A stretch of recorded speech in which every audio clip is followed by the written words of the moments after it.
Well. We're going to do a little bit of Cowboys After Dark tonight.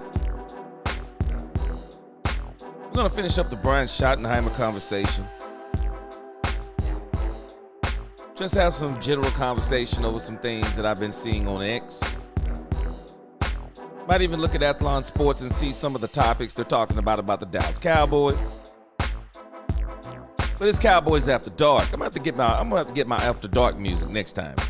I'm gonna come on with something a little bit more creepy since it's Cowboys After Dark. But again, welcome, Cowboy fans and Cowboy haters alike. I'm the G. I'm the host of Let's Talk Cowboys, where we talk facts. And if you like this video, please don't forget to like, share, subscribe. Hit that notification bell, whether you're coming in or whether you catch this on the replay, so you know the next time we post another live video or we post another video. Now let's talk facts. We're going to finish up this thing again, Brian Schottenheimer tonight. What's going on, Jared? What's going on, Miss Matrix? Miss Matrix, you're a night owl, aren't you? I am too, for the most part. Jiggle Man, what's up? What you doing up this late, Jiggle Man? What's going on? Yeah. Gonna give it a couple more minutes. Well, we're gonna get right back into this Brian Schottenheimer thing. This Brian Schottenheimer thing is so good. I mean, the interview, Brian Schottenheimer to me is very captivating when he speaks. He just seems so genuine, so sincere, and you can just believe what he's saying. And you know what? I'm going to talk a little bit tonight, too, about, I'm going to talk a little bit tonight about Jerry Jones. I'm going to talk a little bit about Jerry Jones tonight. This thing with Michael Parsons, man, let me tell you something. We got some people, they get so... I understand why there are people who don't trust the Joneses. I do. But we just have to know sometimes. We just have to admit when someone is wrong. We do. And we're going to talk a little bit about this tonight. This whole thing. We'll talk a little bit about it. It's late night. Hey, we talked about a little bit about Jerry Jones and this situation with Michael Parsons. We'll talk a little bit about that tonight. But we're going to finish up this Brian Schottenheimer thing. My man Jared, he said, you said the other day that Dak Prescott was better than Jalen Hurts. He says you're in the minority because Jalen Hurts won. I don't care if he won a Super Bowl. Dak Prescott's better than Jalen Hurts. Yep. Dak Prescott's better than Jalen Hurts. As a quarterback, I take Dak Prescott over Jalen Hurts. Healthy Dak Prescott over healthy Jalen Hurts. And again, you give Dak Prescott those weapons that Jalen Hurts had, Dak Prescott's winning the Super Bowl. Matter of fact, there's a lot of quarterbacks that are winning the Super Bowl with that roster that he had, man. That roster was crazy. DC4L, Mr. Brightside, late night, what's going on? Yes, sir. Ring versus no ring is typically how the media argues. Ring culture has ruined the sports community. Again, hey, man, I'm not taking anything away from Jalen Hurts. I like Jalen Hurts. I've always liked Jalen Hurts. I don't think he's better than Dak Prescott. And unfortunately, our quarterback has not had the opportunity to play on a team like the one Jalen Hurts played on. Just like a lot of quarterbacks who were better than Troy Aikman. And that's not a knock. There were quarterbacks even during Troy Aikman's era. There were quarterbacks better than him. They just didn't play on the better team. They didn't. They just didn't play on the better team. I'm telling you, you could have asked 31 GMs at the time of when Troy Aikman and Steve Young were in the league at the same time, and not knowing what they know now, but just going off of where they were right then, you'd have been hard pressed to find any GMs that would have told you that Troy Aikman was better than Steve Young. But what they would have told you is that Troy Aikman is on a better team than Steve Young, and there's no denying that part. And there's nothing wrong with it. It is what it is. Sometimes you get blessed. You get blessed to be on a good team. It's not your fault. Just do what you need to do. Win the Super Bowls. And let everyone else have those arguments. But I'm taking Dak Prescott over Jalen Hurts. But Let's get into this Brian Schottenheimer thing. You know, it's funny to me, like I've said before, people can look at a glass and someone says the glass is half empty. Some people say the glass is half full. When I think about Brian Schottenheimer, I saw something that someone, a well-respected, in my book, a well-respected YouTuber, I won't say his name, but he's well-respected in my book. And he said something about Brian Schottenheimer saying BPA. Now, I mentioned this today about this BPA thing with Brian Schottenheimer. The thing that I want us to understand is when we start talking about best player available, I understand exactly what Shotty is saying. But at the end of the day, the Cowboys cannot actually do BPA. The Cowboys have to do BPA based on their needs. Because if the Cowboys want an explosive wide receiver, and we talked about this today, the Cowboys are telling us they like their wide receiver room. They like Jalen Tolbert. They like Jalen Tolbert. They want to see Jonathan Mingo take another step. They want to see Ryan Flanoy take another step. I noticed they didn't mention Jalen Brooks. He's probably going to be out of there. But they also, I'm telling you, the Cowboys are hoping that Paris Campbell turns out. He's an ex-first round wide receiver. They want to see what these wide receivers look like with Dak Prescott. But again, when you start talking about BPA, best player available, it's still smoke and mirrors in a sense.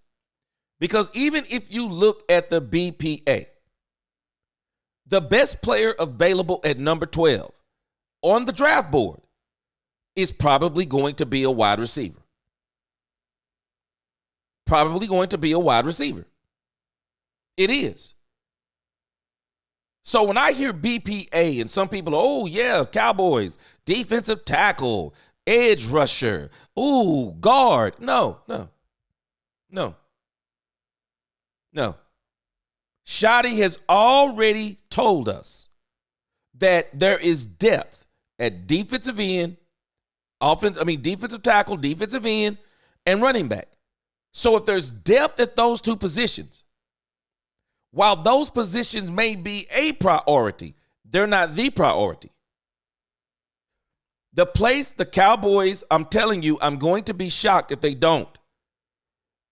The Cowboys are looking for an explosive receiver. Remember what I'm saying. Speed, explosive. Paris Campbell may be what they're calling the speed. But I think they still might want to go in the draft and get the speed and explosiveness. And again, I'm not going to be mad. This is not a knock on Ted McMillan. Understand what I'm saying? If Ted McMillan is there, I will not be surprised if the Cowboys get Ted McMillan. But if you truly are looking for speed and explosiveness, Matthew Golden runs a 4.29. But he doesn't play like a 4.29. We didn't see the routes. We didn't see the goal routes. We didn't see him running past. We didn't see him running past defensive backs. We didn't see the quickness, the feet. We didn't see the hips. We didn't see a lot of the things that you want to see at if you're talking about an explosive wide receiver. This may be controversial for a lot of people, but it's not for me. I've already said my favorite wide receiver up until I have watched tape now with you guys the other day on about 10 receivers.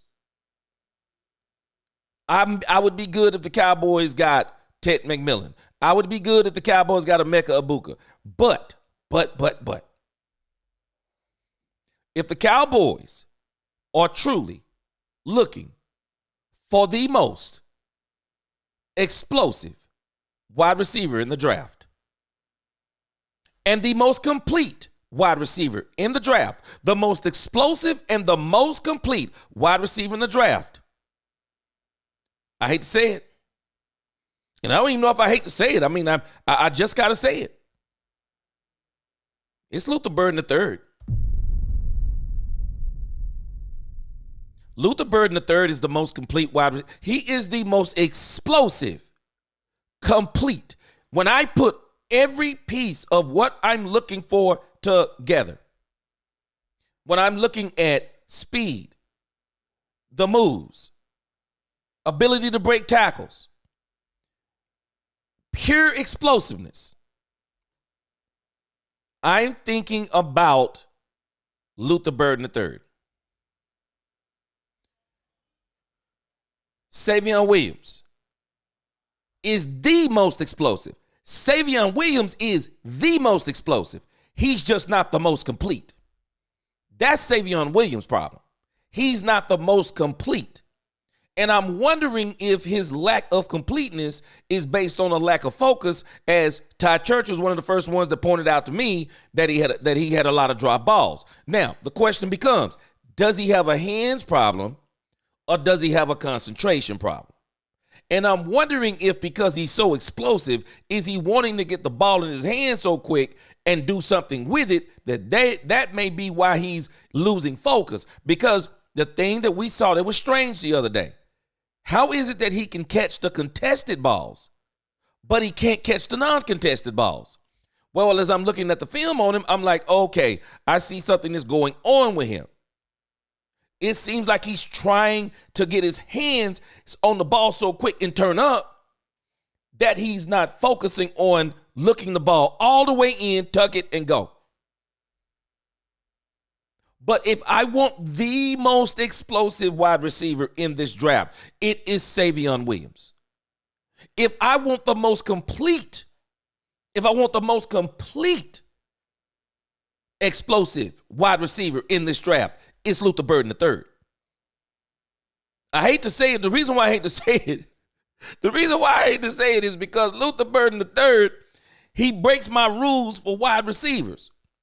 I like my wide receivers to be 6'1", 6'2", and above. Well, Luther Burden III, if I'm not mistaken, is about, somebody pointed out to me, he's 5'10". Let me tell you something about Luther Burden III. Savion Williams is the same way. It's amazing to me that they're running like mid 4.40s. It's amazing to me because they don't run like it. If I looked at Savion Williams, Luther Burden III, and Matthew Golden, and you told me, looking at the tape, not the combine, looking at the tape. If you told me looking at the tape,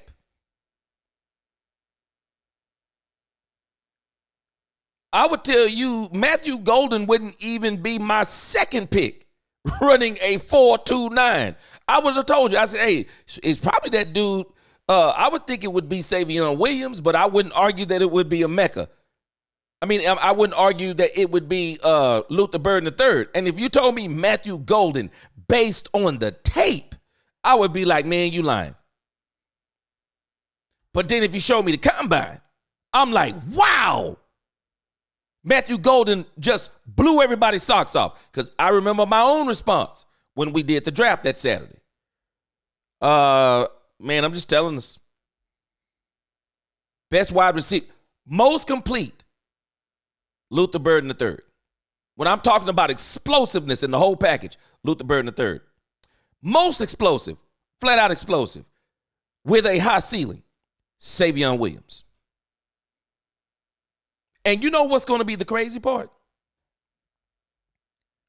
Those two receivers, Savion probably won't go into the third. Somebody is going to get an absolute steal on Savion Williams. Y'all watch what I tell you. Savion Williams, we're going to be talking about him on Sundays. If we're not talking about Savion Williams, I'll be shocked.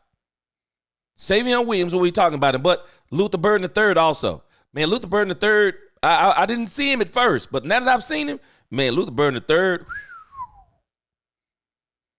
and he is being projected. It's showing here that he's being projected to go in the second round at number 35 to Tennessee. This is where they seem to be believing that the wide receivers are going to start going off the board. And this is why I believe the Cowboys are in a very tricky situation. If the Cowboys want the top wide receiver in the draft, they're going to have to either do it at 12, or if they want to get let's say they want to get a fourth round draft pick back, or maybe, you never know, a team might want to give them a third. Who knows? A team could be desperate or wanting to build their team so bad. Maybe they want to get to the 12th round. Maybe they'd be willing to give up a second. If I was the Cowboys,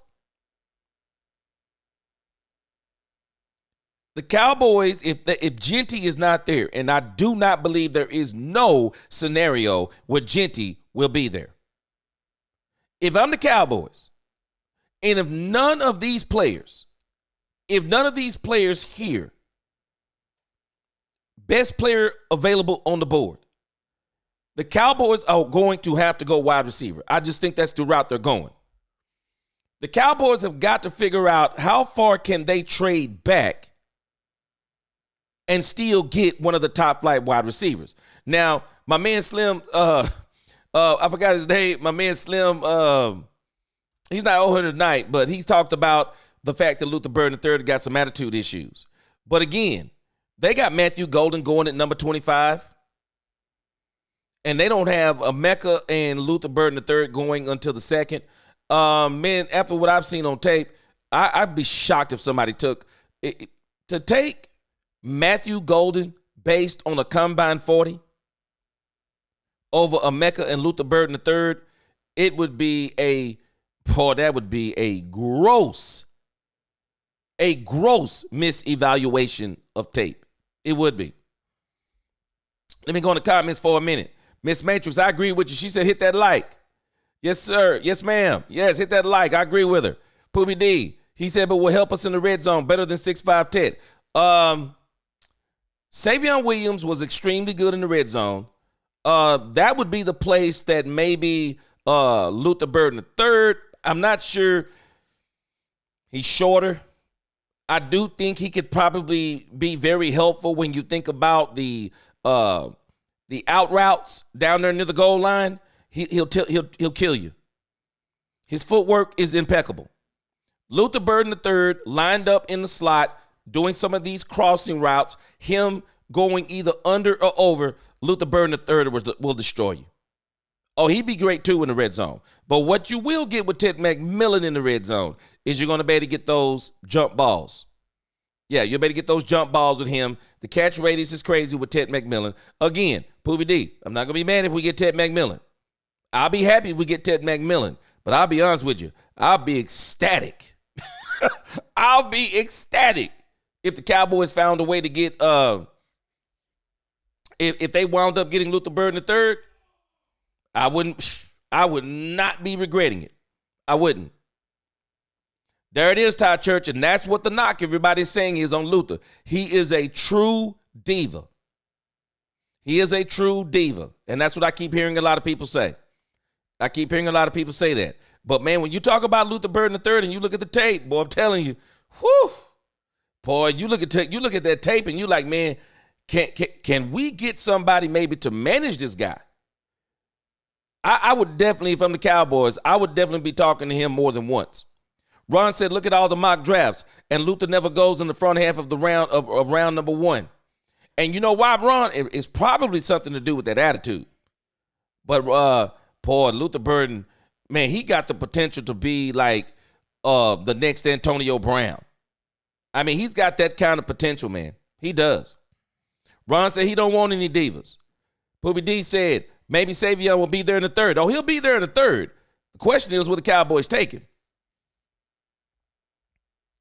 Buddha said, I want DD. He said, AKA Diva Dogs. I hear you. I hear you. Yeah, I hear you. Georgie George, what's up? He said, how do you feel about Brian Schotty? Man, I love Brian Schottenheimer. I love Brian Schottenheimer. I think he's going to be great. Yeah, Buddha, and that's the issue. See, I noticed about Matthew Golden when we watched tape. His game speed, he didn't have the football speed to me. Luther and Savion got football speed. Now, again, when you're talking about Ted McMillan, you're talking about a pure wide receiver in every sense of the explanation. And again, we got to understand, you get Ted McMillan. What you see with Ted McMillan, I believe, is what you're going to get. Ted McMillan got sticky hands, very sticky hands. So we know he can catch. He will be very identifiable in zones. He'll be a lot easier to find in those zones. And with the catch radius that he has, He'll be a mismatch nightmare for some of the shorter defensive backs. Now, it's not that Tet can't run off on you. You're just not going to get Tet running off on you a lot. It's just not going to happen. Tet is not that guy. But again, the Cowboys may say, hey, Tet McMillan he'll be great for what we are looking for, simply because Paris Campbell, maybe he's the speed guy. Maybe he's the guy that they're saying maybe he can be the explosive receiver. Kevontae Turpin is explosive. Maybe they figure out more ways to get the ball into Kevontae Turpin's hand. We can't dismiss the fact that we have Kevontae Turpin. I think the Cowboys are betting really big on Jonathan Mingo. Listen to Brian Schottenheimer. They want Paris Campbell. They want Jonathan Mingo and Ryan Flanoy. They want them to take the next steps. They want them to take the next steps. They want Tolbert to continue to improve.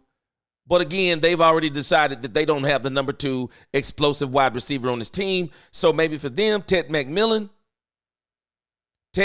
they may say, hey, he's a big wide receiver. He will be a chain mover. He'll be a red zone threat. And we'll depend on other things as far as Kevontae Turpin and as far as Paris Campbell, if he makes the team. We will depend on a couple of other players to get us the speed that we like. Maybe that's where they're going with this. We're going to see. But I do believe their first pick in the draft is going to be wide receiver. And the Cowboys, to me, they got to keep this draft really simple. The Cowboys, to me, have to keep this draft really simple. I don't think they need to do a lot of complicated stuff. Just keep the draft real simple. You know what you need, man. Get a wide receiver. Get you a young, fast wide receiver. Young, fast wide receiver, or in Tet McMillan's case, not really impressed with the combine thing again, and I'm going to tell you why. I told y'all this. I'm not really impressed with the pro day thing, and I'm going to show you why here in just a moment, because Brian Schottenheimer is going to make a similar he's going to make a similar comment that I made about pro days. But let's get back into this, because what I wanted to show us was, when you think about best player available, I believe the Cowboys will probably consider a wide receiver being the best player available, because you think about it. If Tet McMillan is in the top 10, but he doesn't go to Carolina and he gets to you at 12, well, if Tet is going number 8, I would consider him, based on the Cowboys' needs, Tet McMillan is the best player available for the Cowboys. Tet McMillan is the best player available over Kelvin Banks. And again, I'm telling you, I hate to hurt people's feelings. The Cowboys think they already have their offensive line. I'm just telling you. The Cowboys are at least going to see what this offensive line is through training camp. The Cowboys think this offensive line is it. They do. They think this offensive line is it. I don't think they're going to try to make any more moves. I think they think this offensive line is it. So I kind of left off, and I'm going to go backwards, because I thought it was very interesting what he said about Javonte Williams at the 14 mark, which again, this is reminding me that Javonte Williams was a coach's pick, I believe. He's a coach's pick. Listen to this. And again, you look at him and you talk to him, you know, the hunger that he has coming back off the injury. And you know, some of the best players I've ever been around are guys that have chips on their shoulders. And Javonte's one of those guys that he's hungry. And we're always looking for guys that have that. So again, we feel really good about his ability just to run the football. For a guy that's maybe not as tall as other backs, his pass protection's really good. He'll strike you, he'll hit. Again, we feel really good about that addition. When you studied him, kind of how did you see maybe the effect the injury had on him? Now you can already tell. I'm a little bit surprised, because I didn't think they were as big on Javonte Williams, but now I realize they're big on Javonte Williams. hard to answer, really not watching Coach's him every pick. day before the injury. I didn't really see anything that said that, the injury was an issue. Usually it does take guys a little bit of time coming off the ACL, but I can't compare that. I just know the film that we saw that he played, really good snaps, some really good suddenness in and out of holes and accelerating into open areas. So again, I think we've really feel good about it. You've talked about building a strong culture and how you like to be around the building and that. So the Cowboys have big plans for Javonte Williams. It seems like they think he's a part of the piece, or he's a piece of the puzzle. Lucio, what's going on? Yeah, trade back and get Luther Burden III. That's kind of why I was alluding to. Yeah, trade back and get Luther Burden III. See if you can get a fourth round. See if you can get a third round. And if you can get if you can get your fourth round back, or if you can get a third round, oh, now you're cooking. Now you're cooking, because now you can get that if you want a defensive tackle, if you want an edge rusher in the third, or if you even want one in the fourth, you can do that. You could even say, hey, if I want 2 wide receivers, I could get 2 wide receivers in the early rounds. Or what if I want Savion Williams? What if I want Ted McMillan and Savion? What if I want Emeka and Savion? What if I want Luther Burden III and Savion? I mean, the Cowboys are going to have some options. I will not be surprised if they trade back, but I'm definitely not going to be surprised if they stay pat on it either. Ty Church, I believe the same thing. And this is one of the very reasons why I think somebody's going to get a steal on Luther Burden III. Ty Church, we may watch this happen to Luther Burden III. We may be anticipating Luther Burden III to go in the first round, second round. Man, Luther Burden could fall all the way to the third or the fourth round, because these people are very finicky. They're very finicky. These draft quote-unquote guys, they're very finicky. Now, the only thing, Ty Church, the only thing that would make me think the Cowboys wouldn't be willing to take a chance is because they've done it in the past. I mean, they've done it in the past. You remember all the stuff they were saying about Dez Bryant? The Cowboys brought Dez Bryant in anyway. So the Cowboys, it wouldn't surprise me if they were somebody who would take a chance like that. Top Gunner, what's up? He said, when in doubt, draft the Booker. He showed improved against the best competition on the big stage. Yes, sir. I agree with you there. I wouldn't be surprised, Top Gunner. I wouldn't be surprised if Emeka was the Cowboys wide receiver. I wouldn't be surprised if they picked him. He's well-rounded. Emeka's well-rounded. The running back, though, I do think the Cowboys are going to get. The running back I think they're going to probably wind up getting is Travion Henderson. I think they're going to wind up getting Travion Henderson. I was watching a weird draft report on Omarion Hampton, and they were talking about how stiff Omarion Hampton is. I've seen those type of reports coming out on him. Just straight line speed. They're saying stuff like he doesn't really have that, that stick his foot in the ground, maybe a couple of moves, make somebody miss, and then go to the crib. A lot of people have been saying this about Omarion Hampton. So Travion Henderson, I think, is going to be the back the Cowboys are going to wind up picking up. I really do think so. Now, let's roll to this right here, and we'll get into a little bit of a conversation about Micah Parsons, but we'll revisit Micah Parsons later on. But Micah Parsons, hot topic in this particular interview. And again, I did a video about this, and I know some people didn't like it. But one of the things I was talking about is, would Micah Parsons be in OTAs? And is this something are they testing him on, that even if he doesn't have a contract, will he be in OTAs? Now, if you listen to Brian Schottenheimer, I'm even more convinced now that when Brian Schottenheimer is saying that Micah Parsons has some leadership opportunities, this is an opportunity for him. He's talking about these voluntary workouts. And even if he doesn't have a contract, he's expecting Micah Parsons to show up. Listen to him. And Osa shared in an interview how you found out what restaurant he was going to be at, sent him a bottle of champagne. Why is doing all of that stuff So we want to spend time, get to know one another, and building this culture, which is going to be about competing every day to make these guys the best version of themselves, not just as a football player, as a husband, as a father, as a Christian, whatever it is, as a musician, if that's what they want. So it is important to me, and I appreciate you asking me that. What's your confidence level in getting the deal done with Michael so he'll be around for OTAs and minicamp and not miss anything in offseason? Yeah. So the question is by Clarence Hill. He's asking, will the deal get done before the OTAs? Will it get done so that Michael can be there? Now, it sounds like to me this deal is probably going to get done before then, even though Jerry Jones and the agent is now spatting.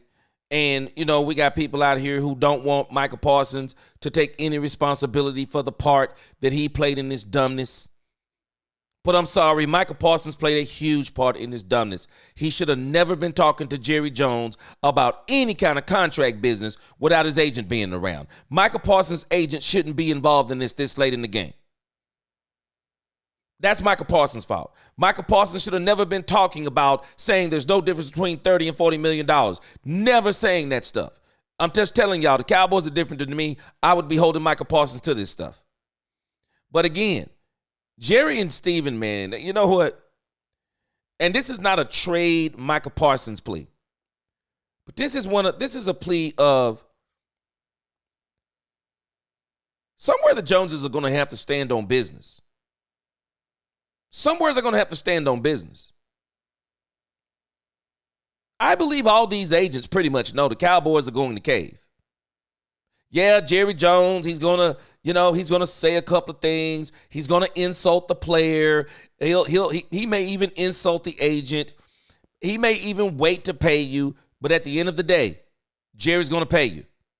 Well, if that's what everyone's going to think, well, then they're just going to continue to do some of this dumb stuff that's going on right now. Somewhere the Cowboys have got to stand on business and say, nah, enough's enough. Enough is enough. I don't think they're going to do that. But again, I don't know, man. Maybe I'm just different. Maybe I would think different if I actually had a team. I just wouldn't put up with stuff like this. I wouldn't put up with stuff like this. I wouldn't even be dealing with this agent on this stuff. I just wouldn't put up with stuff like this.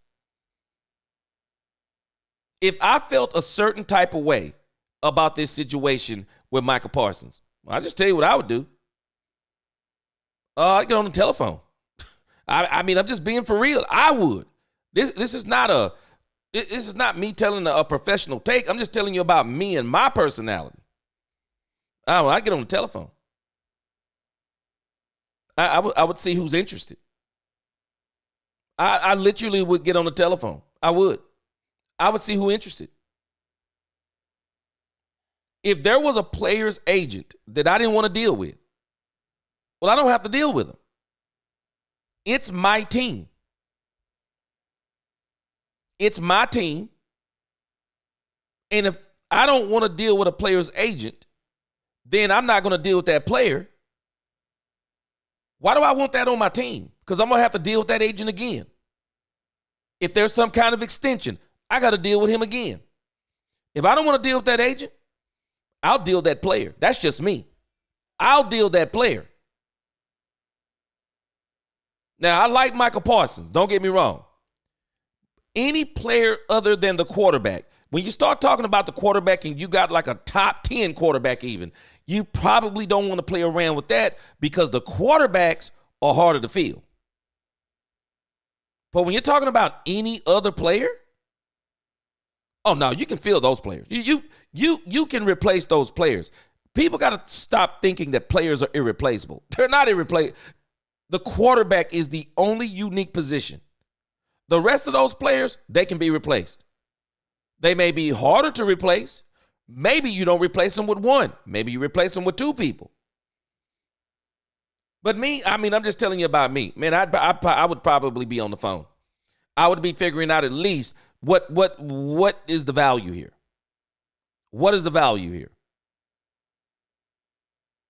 But if I'm not going to take the route that I'm telling you that G would take, if I'm not going to take that route, then for me, Jerry, shut up, get the deal done. Just get the deal done then. Just get the deal done. Cave in and get the deal done. There's no point in dragging it. There's no point in any more publicity. If you know you're going to cave in then. Get Michael Parsons signed so we can put this type of nonsense behind us. We got to stop. This has got to stop being the headlines for the Cowboys. We got to keep this stuff the headlines for the Cowboys as far as the progress of the team, what they're doing as a team. And I'm praying for the day that Michael Parsons, that we're not talking about Michael Parsons all the time. But again, these beat writers, they're asking about Michael Parsons because they already know that this is newsworthy stuff for them. And so, hey, they want this drama. They want this drama. They want it. And I like what Brian Schottenheimer is doing. Brian Schottenheimer is basically kind of saying he don't want it. And so he's kind of guaranteeing, or listen to what he says about Michael Parsons, because they're basically asking him about the contract before OTAs. Yeah, you guys know. I mean, hey, look, at the end of the day, this business, and when you're dealing with, the money that's being tossed around, not just with Micah, but with the. Notice this business, the money being tossed around. He understands what's going on. The big name players, negotiations sometimes take time. I feel very comfortable. Micah said he's going to be around. I think that's what he wants to be. I think we're all very comfortable with that. And at the end of the day, he's a great player, and we think he's just getting started, to be honest with you. So I have no question in my mind that he'll be around. They're talking about these voluntaries, and I knew this was going to come up because Michael Parsons has not been at the voluntaries, even being under contract. He hasn't been at those. And the expectation, if you listen to players like Darren Woodson, these ex-Cowboys players, the expectation is voluntary means to volunteer. That's what that means.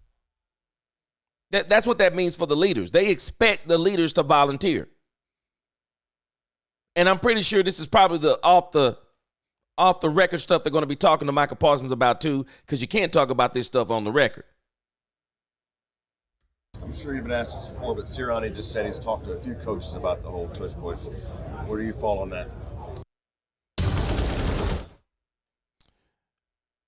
Looks like they've tabled the tush push. Doesn't look like they're going to address it this season, or they're going to look at it at a later date. All right, hold on a second. Let me skip past this crazy video right here. All right. Good at it. At the end of the day, it was fascinating for me listening to some of the meetings and conversations, and the arguments about player safety and all that stuff is interesting. Again, I really don't. If it stays, it stays. When guys have traits or skill sets, use Paris as a competitor. Okay, so let's go to the pro days thing.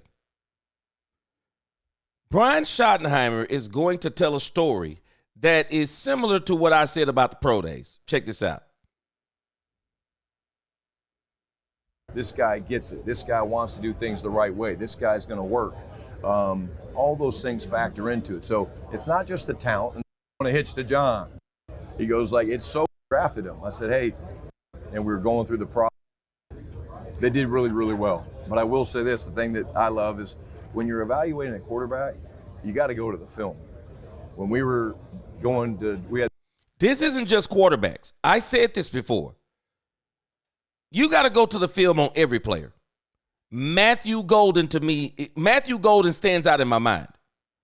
You can't go to the combine on Matthew Golden. People are going to the combine on Matthew Golden. Even me in some respects when I'm talking about Matthew Golden. But when we did a more detailed breakdown on Matthew Golden, he's not playing 4.29. He's not playing 4.29. He ran a 4.29. He's not playing 4.29. You have to go to the tape and listen to this, why you don't trust these combines and pro days. Look at it. Listen to this. The first pick in the draft in 2004, and we were going through the process to figure out whether we were going to take Eli Manning, Phillip Rivers, who else was in that? Roethlisberger, I think.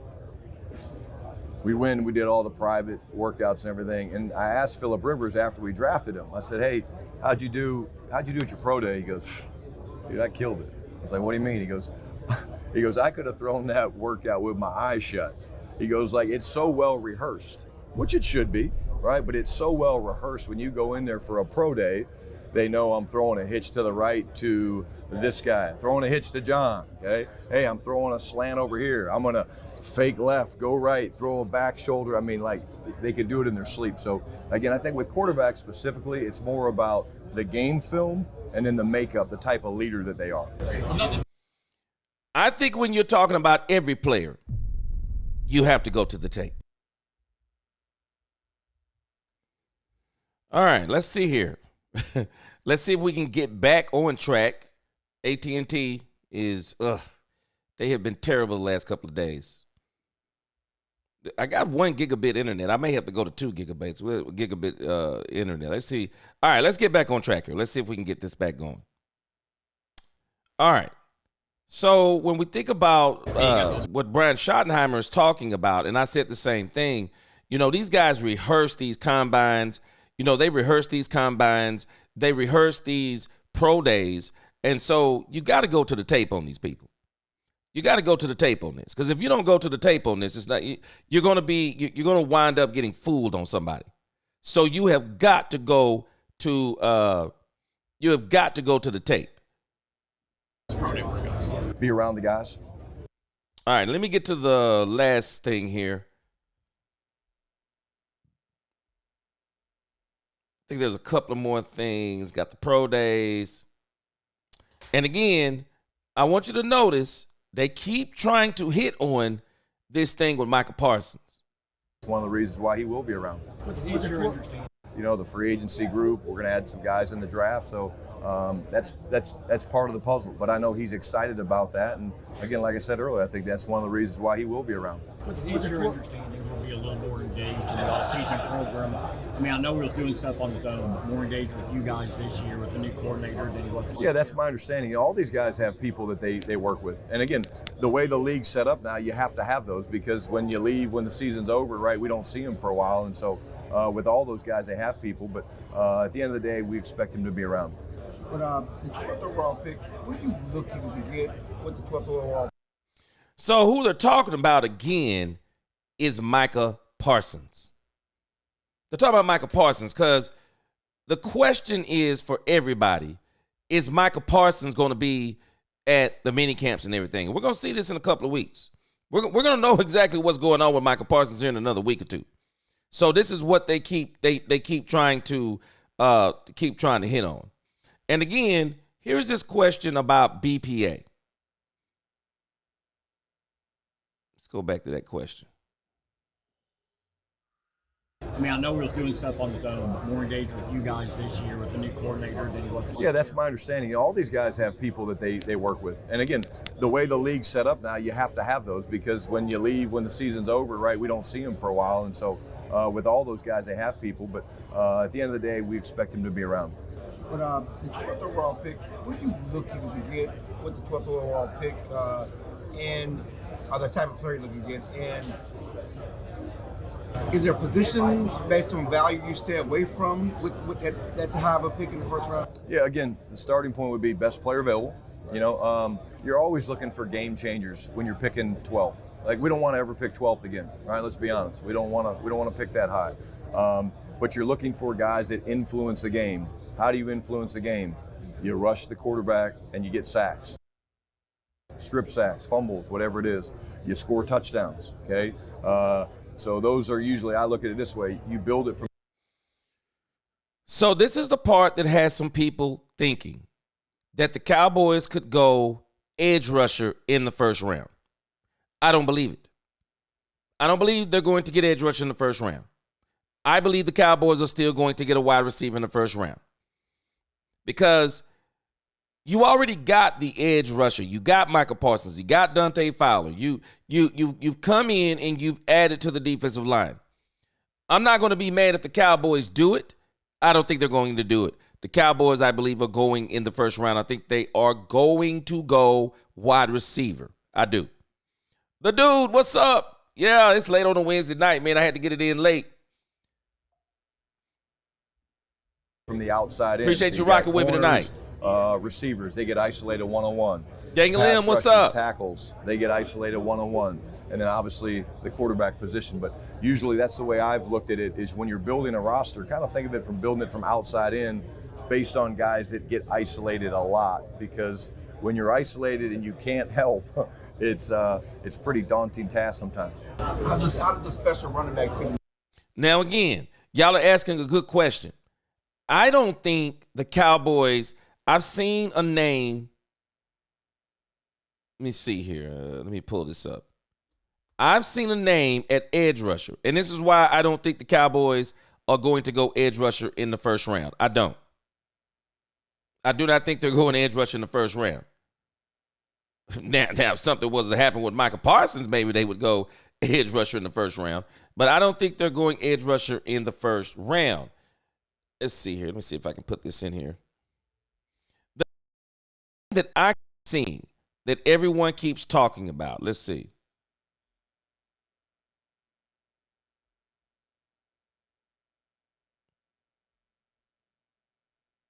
There was a name that I've been seeing quite a few people throwing this name around and trying to, I don't know. I guess people sometimes act like the Dallas Cowboys are listening to us as it applies to who they should get. But there have been some people that have been advocating for this one guy. But again, I think the best edge rusher right now on the board is Abdul Carter. Oh, okay, Jalen Walker. Jalen Walker, I think it may be, yes, Jalen Walker. Jalen Walker is the one that they're talking about, that I've seen some people talking about. Only problem is with Jalen Walker is not going to be there. Jalen Walker will not be there when the Cowboys get to 12. The projection is the 49ers get him. I don't think Jalen Walker will be there.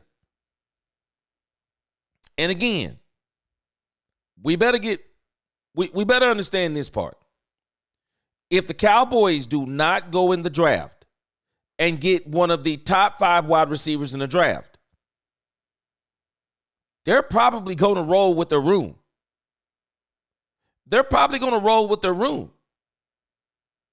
And maybe add a player I would be very interested to see who would be the other wide receiver they would add if they didn't go wide receiver in the first round. Because if the Cowboys go below the first round, they will not be able to get any of those guys like a Mecca, Luther Burden III. They will not be able to get any of those guys. So the only thing that would tell me is that maybe there's a wide receiver they see down, a receiver that they feel is worthy down the road. The reason why I don't think they're going edge rusher in the first round, I hear Shotty talking about all the strip sacks and all that. That's what you're paying Michael Parsons for, bro.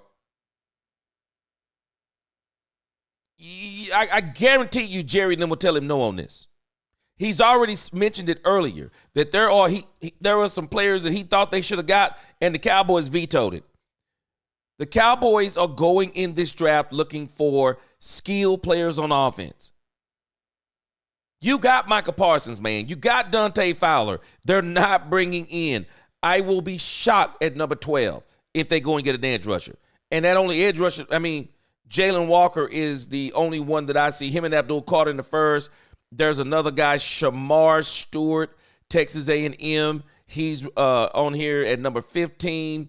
You got, I've seen some people talking about Mykel Williams, Georgia. I've seen people talking about him and he's supposed to go to the Buccaneers in 19. I'll be shocked if the Cowboys get him at 12.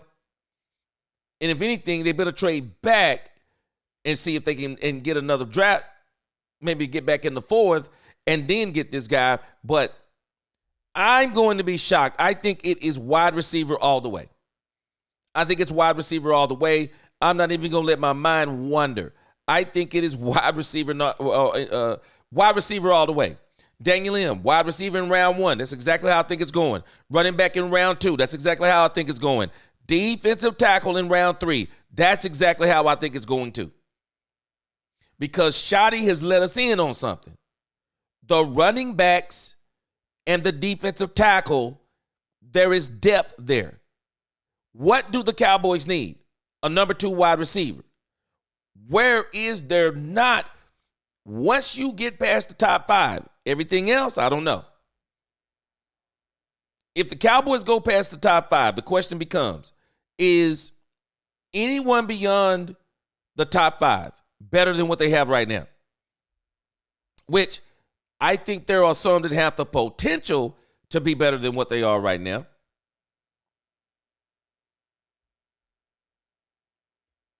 See if we can pull this up.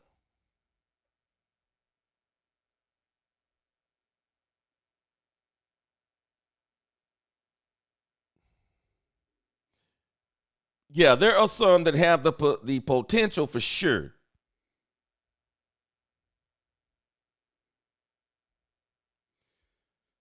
So when you look at the wide receivers, got them pulled up real quick. And this list has changed for me since I've watched some tape.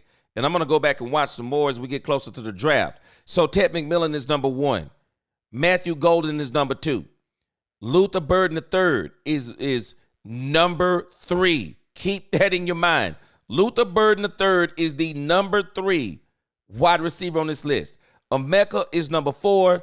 Jaden Higgins is number 5. Now, the kid I'm going to make sure I go back and watch tape on is Trey Harris, which I thought we watched it on him, but I'm going to go back and do it again.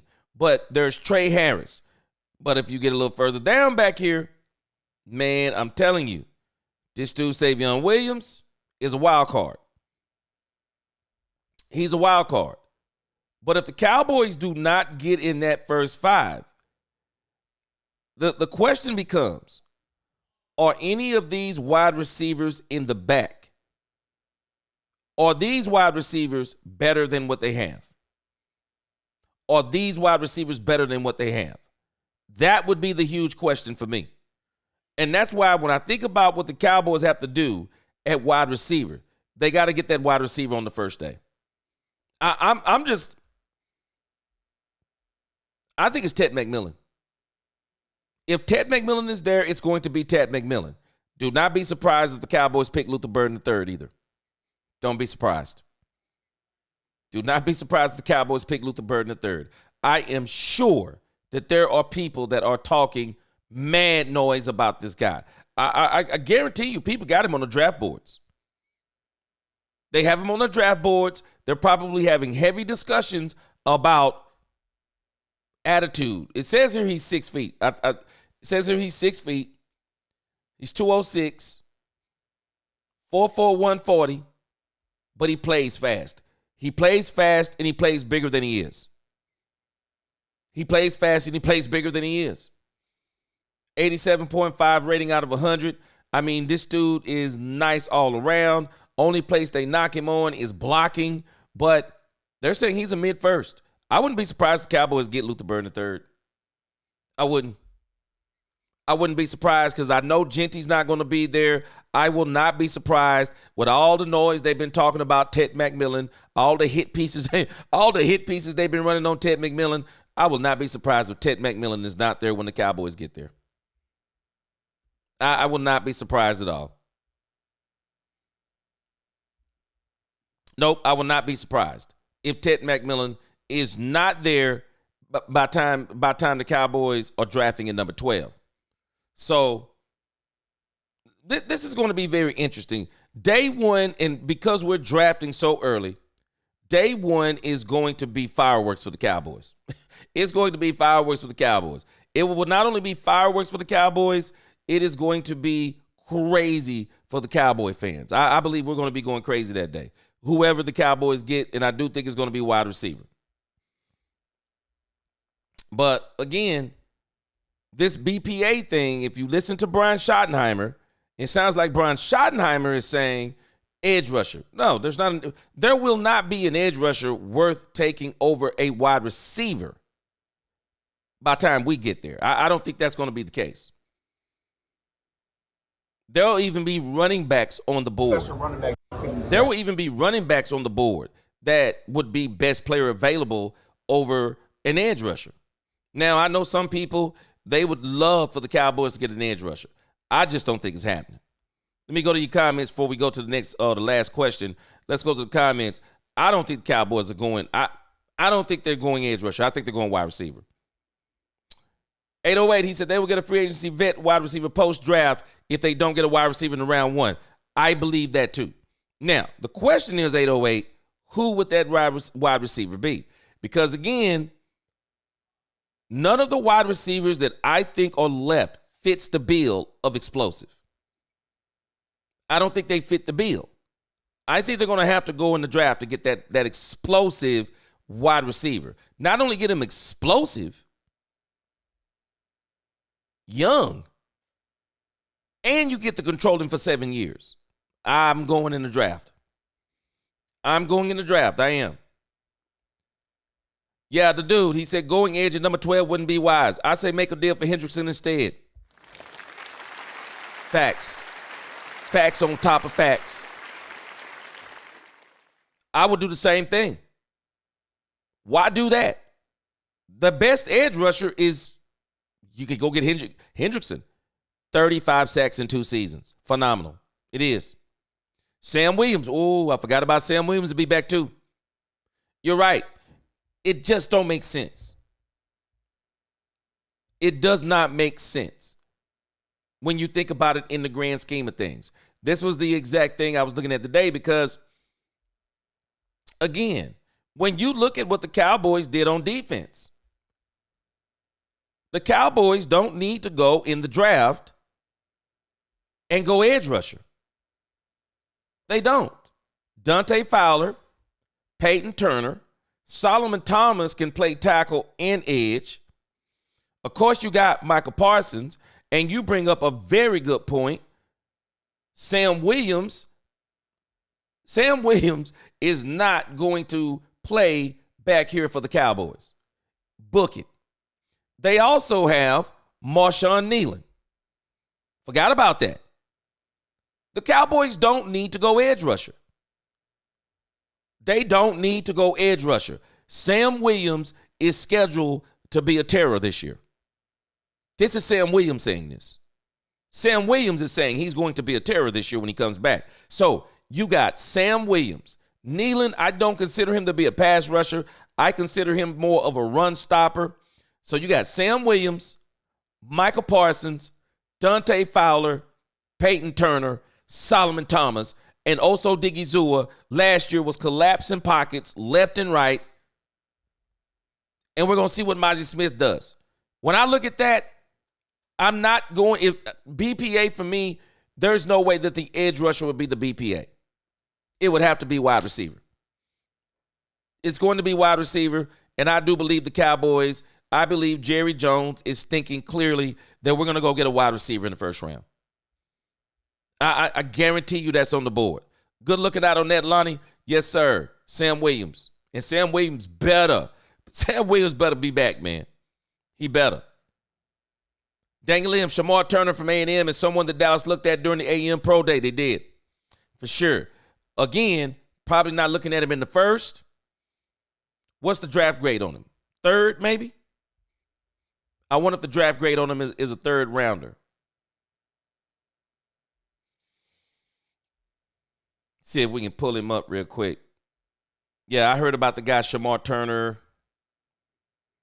I've seen some things on him. I've seen people talking about him.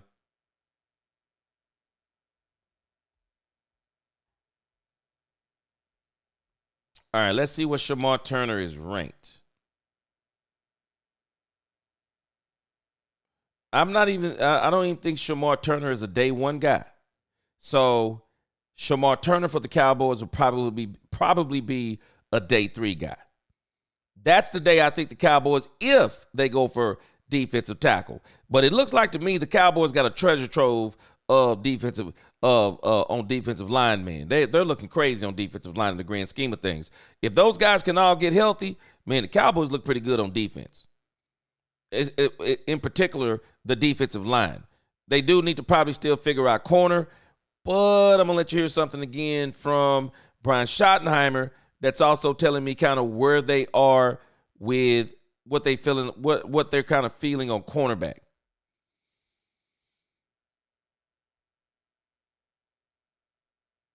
Okay, I was looking at I was trying to find Turner, and I don't even see him. Let me go back. Let me see. Let me go back to top 10.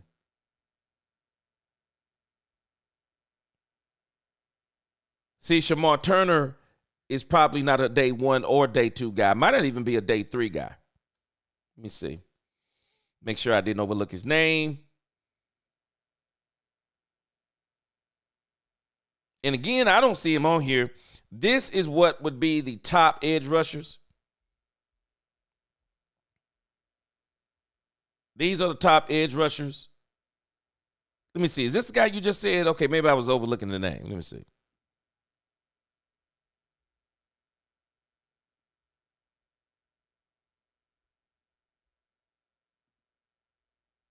Okay, Shamar Turner. Okay, I see Shamar Stewart. I don't see a Shamar Turner. All right, let me pull that up. Let me go to page 1. Maybe that's who we're talking about. Let's see. Okay, you're talking about Shamar Stewart. This may be who you're talking about, Daniel M. and Shamar Stewart. Now, he's the number 3 ranked. He's the number 3 ranked pass edge rusher. And he is projected to go mid-first round. Okay, he'll be a mid-first round. He's a mid-first round projection. I got a strange feeling the Cowboys are not going to go edge rusher in the first round, though. They got so many of them. I just don't see them doing it. I don't see them doing it, but it'll surprise me if they do. 808, he said either Genty or Ted at 12. If Genty is there, the Cowboys are going to go crazy. I don't think you're going to see a pick come in as fast as the number 12 pick if Genty is on the board. if Genty is on the board, man, you're going to see a pick so quick, it's going to make people's heads spin. The Cowboys will have that pick in the moment they're at number 12. Yeah, they'll have that pick in fast. But again, see, these are the possibilities, 808. You're right. See, if Ted and Genty is not there, make it simple. Trade back and get a Mecca, or depending upon what they're thinking, I will not be surprised if the Cowboys would get a Luther Burden III. I wouldn't be surprised. Spider-Man said if they want strip stacks, beef up the line to get the double teams off Micah, which looks like, Spider-Man, that's kind of what they've done. And I think they could probably afford to go defensive tackle over defensive end. Because the question mark is still Mozzie Smith. What is Mozzie Smith going to look like this year? That's the question mark. Also, Diggy Zua got his money. He better look good. But as it pertains to Mozzie Smith, that is where the question mark is. That'll be that'll be a day 3 pick. The dude, he said if the Cowboys could trade back, still get a top wide receiver in the first, and get an extra 3rd or 4th would be ideal. Yeah. Again, the dude, I wouldn't be surprised if Luther Burden III is in the conversation for the Cowboys. I wouldn't be surprised if he's in the conversation. I wouldn't. Top Gunner, that's what I was just saying. Defensive tackle is still needed. See, they got the defensive ends. They got the edge rushers. They need some more. They got Solomon Thomas. He can kind of play both. They probably need a little bit more in the defensive tackle realm. And that would probably be a day 3 thing rather than a day 1 thing. I think the Cowboys are going, I think they're going wide receiver. And I'm not anticipating. I know that he's saying that they may do, they're going to continue to look at free agency. I don't think it'll be pre-draft. I think it'll be post-draft. I think it'll be post-draft when the Cowboys look to maybe add some more to the team. I don't think it'll be pre-draft. I don't. Yeah, what defensive tackle? Yeah, I'm with you on that. I see exactly what you're saying. Miss Matrix said, we do all this draft research and then Miss Matrix, you just said something so powerful.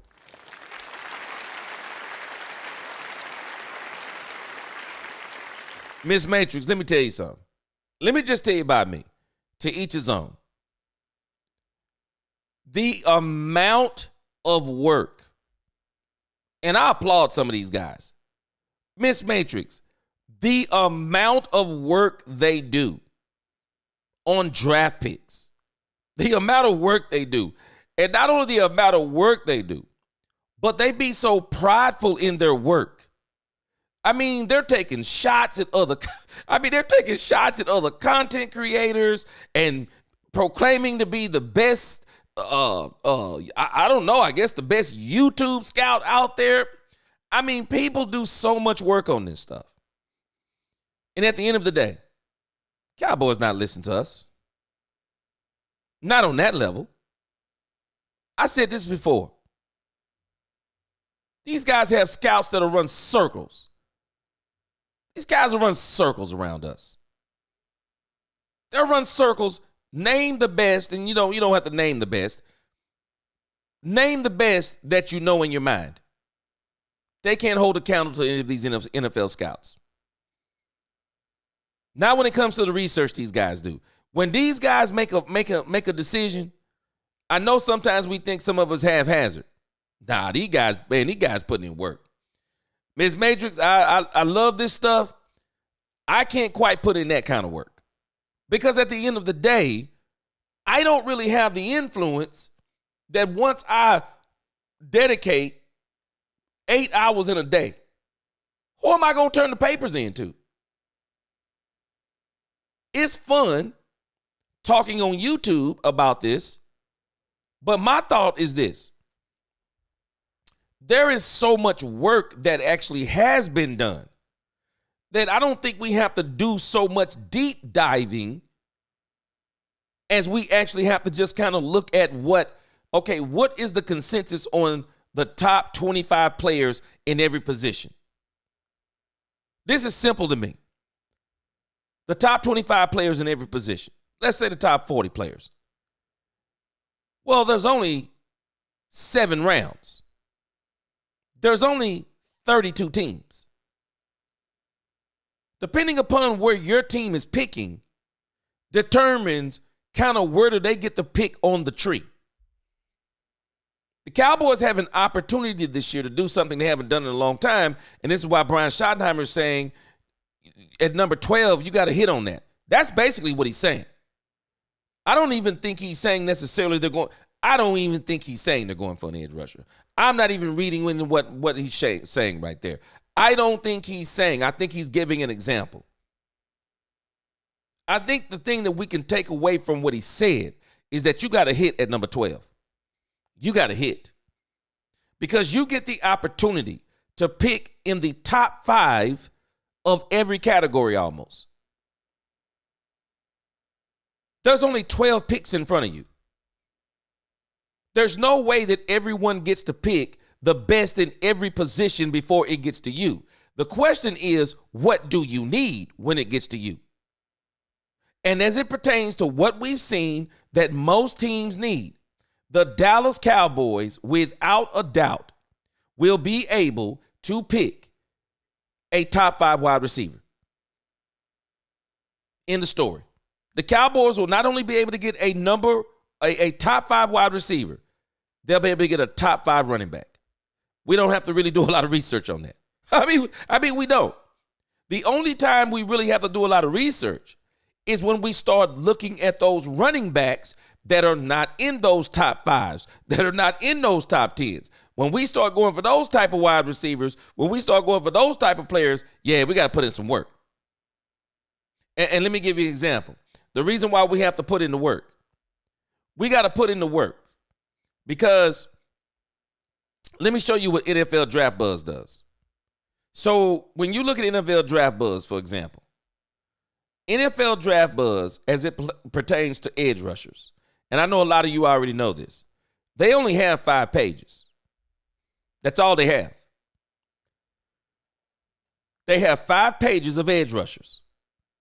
And the only thing they're going to do for you is they're going to do what they deem as the top 56 edge rushers. Now, for those of you who watch college football, I don't watch college football. I'll be honest with you. I've already said this from the beginning. I don't watch college football. But if you're a college football watcher, NFL Draft Buzz just did a lot of easy work for you. Because if you've been watching, you're probably going to agree with them for the most part on these players. So you can just pick the player that you're looking for, look at all the stats, and then you can come up with your own stuff. There's plenty of tape on these people on YouTube. People do a great job of putting tape on YouTube. And at the end of the day, I mean, unless there is a player that is not in the top 56, you're going to probably have to put in a lot of work. But again, that's for the fans. That's not for the actual team. Because the actual team, they're not caring about my draft list. They're not caring about my mock draft. My mock draft is for us, not for the team. So I'm saying all that to say, Miss Matrix, I can't put in the kind of work some of these people put. I can't put in the kind of work some of these people put in. Because at the end of the day, you hit it right on the head. Okay, so I'm going to do all this work just for the Cowboys to go get Kelvin Banks Jr., for example, or to go get, like you said, they got Schoonmaker that year, or had Jonathan Mingo not been gone, they would have got Jonathan Mingo. Who would have thought the Cowboys had Jonathan Mingo as a number 2, as a second round grade in their draft? What? No, I didn't hear anybody talk about Jonathan Mingo being in the Cowboys a number 2 grade for the Cowboys. So I'm laughing, Miss Major, because you just said something, you hit it right on the head. I can't quite put in that kind of work. I applaud the people that do. I just can't do it. And I'll tell you this, and you can still know what you're talking about. Without having to put in that tremendous amount of work, you can still know what you're talking about. Because at the end of the day, guess what? It don't matter how much work anybody puts in. None of us know what the Cowboys are going to do. None of us know what the Cowboys are going to do. We can say what we think they're going to do based on the tea leaves. Now, me, based on what I know the Cowboys need, I think they're going to keep this draft very simple in round 1 and 2. They need a wide receiver. It's no-brainer. You're going wide receiver at number 1. Ted McMillan is there. You're going Ted McMillan. If Genty and Ted McMillan is there, you're going Ashton Genty. You're going Ashton Genty. And then you come back around in the second round, and you either get a Mecca. I know some people are saying don't get Luther Bird in the third. Maybe you look at a Trey Harris. But the Cowboys are coming out of this draft with a wide receiver. There is no doubt in my mind. They're coming out with a wide receiver, and it is going to be in the first round. At least that's what I believe. But again, that's still a guess. And that's why I don't criticize people for what they talk about, because what's the real science to this? We're not in the room. So Todd Church, that's where I am too. I don't take shots seriously, but I listen to everyone to get an understanding. That's kind of where I am. I mean, some people just be degrading people, man. I'm just like, wow. Man, come on, man. We got to be better than this. We got to be better than this as a community. And I mean as a Cowboys community. Man, we got to be better than this. And so, but again, I digress. At the end of the day, Miss Magic, you are saying something that is so funny and so true. Because people be getting into like serious arguments over this stuff, over who this and who that and what they all do here and what they all do there. Man, it don't matter what we think they ought to do. It matters, but it don't matter. Do you see what I'm saying? It matters, but it don't matter enough for me and Todd Church to be into it. I mean, why are we into it over this? Because the Cowboys are not going to do what we want them to do. They're going to do what they want to do. So in the grand scheme of things, and while we may be giving some very fact-based opinions, there are opinions because the Cowboys, at the end of the day, they're not going to do them. You know why? Because let me tell you what I would do if I were the Cowboys right now with Michael Parsons. Sign him. If you're not going to stand on business, get your butt up in the morning, call Michael Parsons' agent, and you tell them this is as far as we're willing to go, and they either say yes or they say no. And if they say yes, you sign him. And if they say no, get on the phone. A lot of folk wouldn't do stuff like that. I would. Dang Lim said, gee, I have to think that the Cowboys are going to this draft and getting a cornerback in the later rounds like someone like Jabbar Muhammad from Oregon. Well, let me tell you something. I do believe they're going to get a cornerback in the later rounds. But let's get back on track here and finish this interview because Brian Schottenheimer is about to let us in on something else. He's about to let us in on something else. Let me see if it's one of the things that I had on here. Yeah. He's about to let us in on something else. Let's see. This is at the 25-minute mark. Yep. He's about to let us in on something else. Listen to this. Yeah, again, there's been a number of guys that can change the game. I think what's been proven over the course of the last 8-10 years is the depth and the ability to find backs late, make it to where it's not a priority, but we're going to look at best player available. And if the best player is a running back and we feel like that's a great fit, we should do it. But if it's not, Now follow something that Shotty is doing. And I think this is very wise what he's doing. Don't tell people what you're going to do. This is why I know they're not going edge rusher. If you look at what they did in free agency, and when you look at what they have coming back off of injury, the Cowboys are not going edge rusher. Stop it. They're not going edge rusher at number 12. They're not. They're not going defensive tackle. I'll be shocked. I'm giving my opinion based on what I see their needs are. They're not going defensive tackle. They're not going edge rusher. What he just said right here, he said you can find a back in the later round. The Cowboys are not going to be looking for their first running back in the later rounds. Maybe if they go with two running backs, Damian Martinez, anybody back there in the fifth. But in the first round or the second, Genty in the first if he's there. If Genty's not there, they may trade back, still get that wide receiver first, and then they get the wide receiver in the second, which will probably be Travion Henderson. It just seems to me that Travion Henderson will be the back for the Cowboys. Kind of reminds me a little bit of Ezekiel Elliott. Will not be surprised if Jerry goes that route again. Ohio State is a running back factory. I mean they are. They're a running back factory. So when he's talking like he's talking, understand, Shotty isn't dumb. He's not trying to play his hand. He's not trying to play his hand and say, this is who we're looking at. This is the position we're looking at. No, all of us just on common sense, we know exactly where the Cowboys are going in the first round. Wide receiver. Unless Ted is gone, Emeka is gone, then the Cowboys would have to do something different. Luther Burden III. What if all four wide receivers go in the first round? Okay, the Cowboys would probably do something a little different. They may do something a little different then. But other than that, Cowboys are going wide receiver, I believe, in the first round. But again, notice the name that he's about to mention.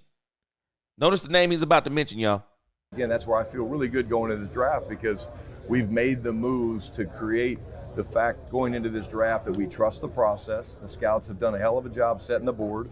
We're going to get in there in a room with Steve and Jerry, Will, myself, hear the discussions, kind of get the board set, get it finalized, and then some of it's good fortune, and some of it's just kind of tracking it and knowing that no matter how it plays out, there's going to be a player there that's going to help us win a championship. Now, I want you to think about what he said. And this is another reason why I know they're not going edge rusher. Let me go back to the chart.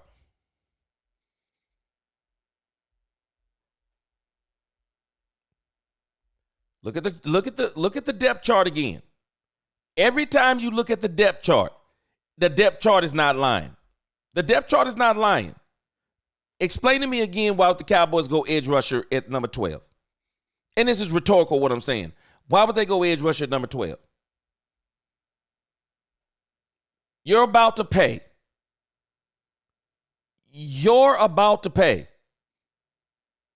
an edge rusher $100 million guaranteed.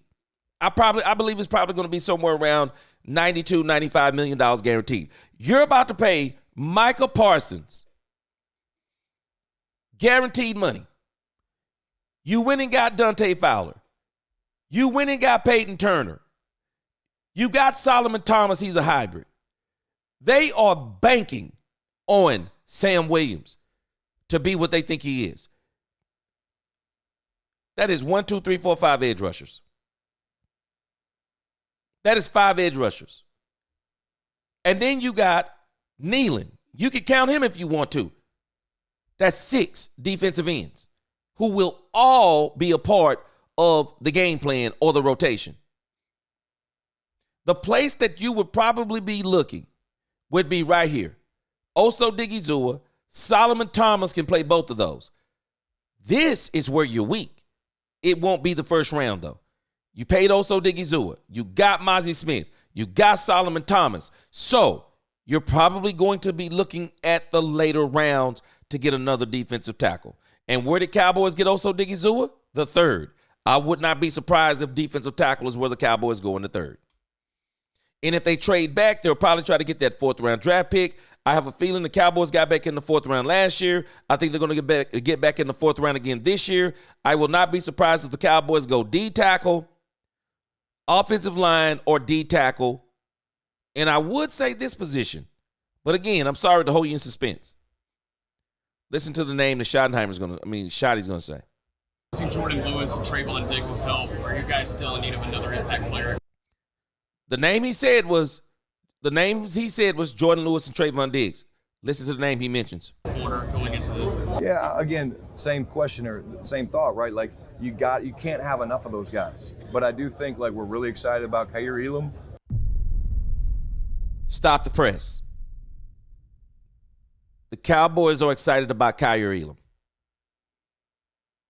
His name came to the forefront of Shotty's mind. And that's why, again, when you look at the depth chart and when you look at cornerback. So, don't forget this. The Cowboys are banking on these 2 players too. Josh Butler balled out before he got injured. Kalen Carson. Cowboys drafted him. They got high hopes for him. The Cowboys still want to see what Kalen Carson is. The Cowboys still want to see what Kalen Carson is. The Cowboys are banking. They are banking on Kalen Carson.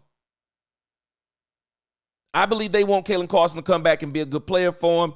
I think that they think Josh Butler can be a good player for him. When you look at the right cornerback, I believe this is Trayvon Diggs last year with the Cowboys.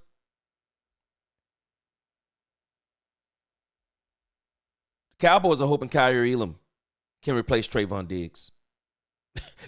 I believe they are hoping that he can replace Trayvon Diggs. So if you look on defense for them, I think safety and cornerback is something they're going to try to address as early as the 3rd round. Defensive tackle, offensive line, or cornerback. I will not be surprised if they try to address that. But it may even be further back. Maybe in the 5th, they start trying to address the cornerback and safety position. I think the Cowboys need to address that second safety, even though I think that they're thinking Izzy can be that. He can be maybe a safety, or I've even heard that Izzy could play nickel cornerback for the Cowboys. We're going to see. Marquise Bell is definitely Donovan Wilson or Malik Hooker. Might as well get ready. I don't think they're going to make it past training camp. You don't pay Marquise Bell this kind of money to be 3rd on the depth chart. No. They're paying Marquise Bell to be a starter. But again, when I think about the trenches, I would be thinking defensive tackle over edge. The Cowboys I don't want to say they're loaded. They got a lot of players at edge. Cowboys got a lot of players at edge, man. But the fact that he brought up Kaiir Elam. Kaiir Elam is a coach's pick. He's a coach's pick. Listen to how he talks about it. Here's a guy that's got really, I think, another 1st round talent, got incredible feet, the ability to cover. but we're always looking to add. Those positions of need, you're always looking to add. Why? Because they're going to get into those situations where they're in one-on-one situations. They're having to go when the game's on the line and cover a guy, maybe, you know, man-to-man. And so always looking to add those pieces. But again, it's not just the piece, it's the person. Like, that's the biggest thing I'll say. Like, we want the right type of guys. Now, what he said right here is the only thing that would make me, this is the only thing that would make me think they wouldn't get Luther Burden III. The person. That's what makes me think they might pass on somebody like Luther Burden III. But as it applies to the cornerback position, I think this is Trayvon Diggs last season. The Cowboys set Trayvon Diggs' deal up to where they can easily get from up under it. They're going to be able to walk away from Trayvon Diggs after this season, and they're actually going to save about $10 million. If Trayvon Diggs doesn't come back healthy, the Cowboys will be done with Trayvon Diggs. I believe the Cowboys are hoping that Kaiir Elam is going to be the replacement for one Trayvon Diggs. I also think they're hoping that one Kalen Carson is going to actually turn out. I think they're looking at him too. I really think that's what they're hoping. So they think that they got some of this stuff already. And so because you got Kaiir Elam, what cornerback past the third round would be better than Kaiir Elam? Now, some of y'all could probably name some, but I would think the Cowboys probably think that because Kaiir Elam is an ex-first round pick, Kaiir Elam, they probably feel, is better than anything they could get in fourth or beyond. They're banking on Kaiir Elam, I believe. They're banking on him to be able to really make that step to take Trayvon Diggs' spot or be ready to take Trayvon Diggs' spot when they cut Trayvon Diggs. I believe they're walking away from Trayvon Diggs. And I think this is one of the reasons why they probably didn't want to bring in Stephon Diggs, because I just don't think the Cowboys are going to bring back Trayvon Diggs after this year. I don't. He might, and it looks like he's not even going to be ready for the beginning of the season. So we're going to see what he looks like when he comes back. But the Cowboys have set his contract up perfect. They will be able to walk away from Trayvon Diggs at the end of next season, and I think they're really big on Kaiir Elam. So if they're going to address cornerback, it's going to be back there in the fifth. It'll probably be back there in the fifth is where they address it. But again, hey, there's no science to this. Michael Tyree, what's going on? He said, I'm taking best available athletes in first and second round, regardless of position. I hear you. But let me tell you this, Michael Tyree. I agree with you to this degree. I think the best athletes available are going to be exactly what the Cowboys need. Wide receiver and running back. Those will be the two best athletes. They are the best two. Those athletes in those two positions, they will be the best athletes available. So this is going to fit exactly what the Cowboys need to do. It is definitely going to fit what the Cowboys need to do.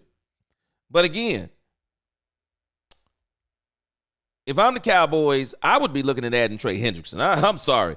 I couldn't pass over Trey Hendrickson, or I would at least be having a conversation. Let me see here. I think that was the last one I had. Okay, I got a couple more. Kaiir Elam. Now, let me show you something else that Shotty brought up. Shotty brought up something that I said early in the season last year, or maybe around midseason. I don't understand why the Cowboys don't bring in former championship players. I don't understand why the Cowboys don't have guys like Emmitt Smith, Michael Irvin, Troy Aikman, and I think it got some of these guys, Nate Newton, Darren Woodson. And I'm talking about out on the practice field sometimes. I don't understand why the Cowboys don't have those guys out there. I think they would go a long way towards kind of helping this team to kind of get their understanding of what a championship team looks like. I really do think they would help them with that. I was able to earn my certifications despite an already busy life. Head coach in an organization where you know the people, you can figure things out. Is it like you want to tie into the past This team, how much you want to tie into the past? All right. Cowboys. Let's Bring check this former out. players around, or have them around, or have them come talk to guys. Like about that, they're not making the decisions. At the end of the day, I'm making the decisions with Steven and Jerry. And but at the end of the day, it's like, you have all this information, and that's the benefit of being a first-time head coach in an organization where you know the people. You can figure things out. Is it like you want to tie into the past of this team? How much you want to tie into the past of the Cowboys? Bring former players around, or have them around, or have them come talk to guys. Yeah, again, I want to be an open door for those guys, man. You talk about the history and tradition of this franchise and this organization. I was very fortunate growing up in Kansas City. It was always understood that, hey, we want you guys around. We want you guys in the building. So, and do they have to come and feel like when they're there, they have to come and talk to the team? No, just be around the team. Just tell them the stories about the great teams from the 90s. And I want our players to understand, the guys that played early on, man, and the sacrifice that they made are a lot of the reasons why we're sitting here in this incredible resort having these conversations. It's because of their sacrifices. And I think our players can understand. And hell, half these guys have gone on to have incredible success outside of football. So why wouldn't you want a guy like Tyrone Crawford coming back and talking to your team about his success away from football? Like, to me, that's going to happen, and I want it to happen. I'm a big believer in that because, again, these guys have paved the way for our current players. What's it been like working with Jerry Jones, and has there been in your time with the Cowboys a story that maybe stands out that was kind of unique because it's something that Jerry did? I told you guys. All right, let me let you hear two more issues. He also mentions this player here. And I think that this is one of the best pickups or one of the best signings the Cowboys had this offseason. I think just anything we've asked or talked about, the give and take. I mean, who wouldn't want to get advice from a guy that's seen so much and done so many great things? One story, John, did get a chance to go on the boat the other night, and that was pretty cool. I'll leave it at that. With Brock Hoffman, is there confidence that he could be a 17-game starter at right? With Brock, I would never bet against Brock Hoffman. Brock Hoffman is going to work his way into a starting position, I believe, for the Cowboys. And Brock Hoffman is one of the reasons why I believe the Cowboys think they already have their offensive line. They love Brock Hoffman. They just asked, could Brock Hoffman, can he be a 17-game starter? And Schotty, these guys seem to love Brock Hoffman. Brock Hoffman, man, he's if I was in a back room of a bar and had to get out, I mean, the way he's wired, man, he would be one of the first guys I want with me. So absolutely, he's just wired the right way. The flexibility, being able to play center and guard, of course, is the puzzle we have to fit together. Yeah, Brock Hoffman, the intensity and the way he plays the game is hard to find. Plan to keep beating his center.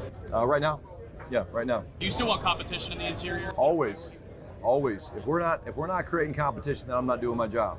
And the players need to understand that. Like, if you want to, there's no jobs being given out. Obviously we know Dak's a starter, but if we're not trying to bring people in, or we're not trying to get Will Greer to push Dak Prescott, then we're not doing our job. And you can't sit there and say, hey, our theme of this program.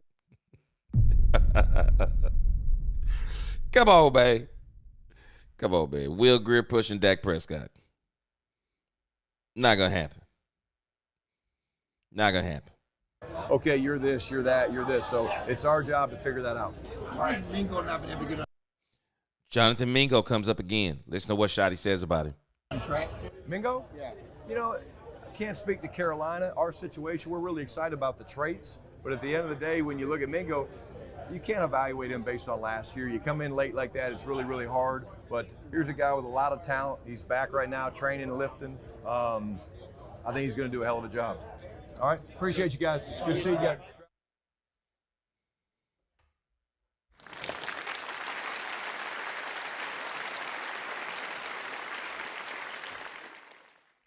Man, this dude, Schotty, is going to have this team, I believe, absolutely ready. I believe the Cowboys are going to be ready.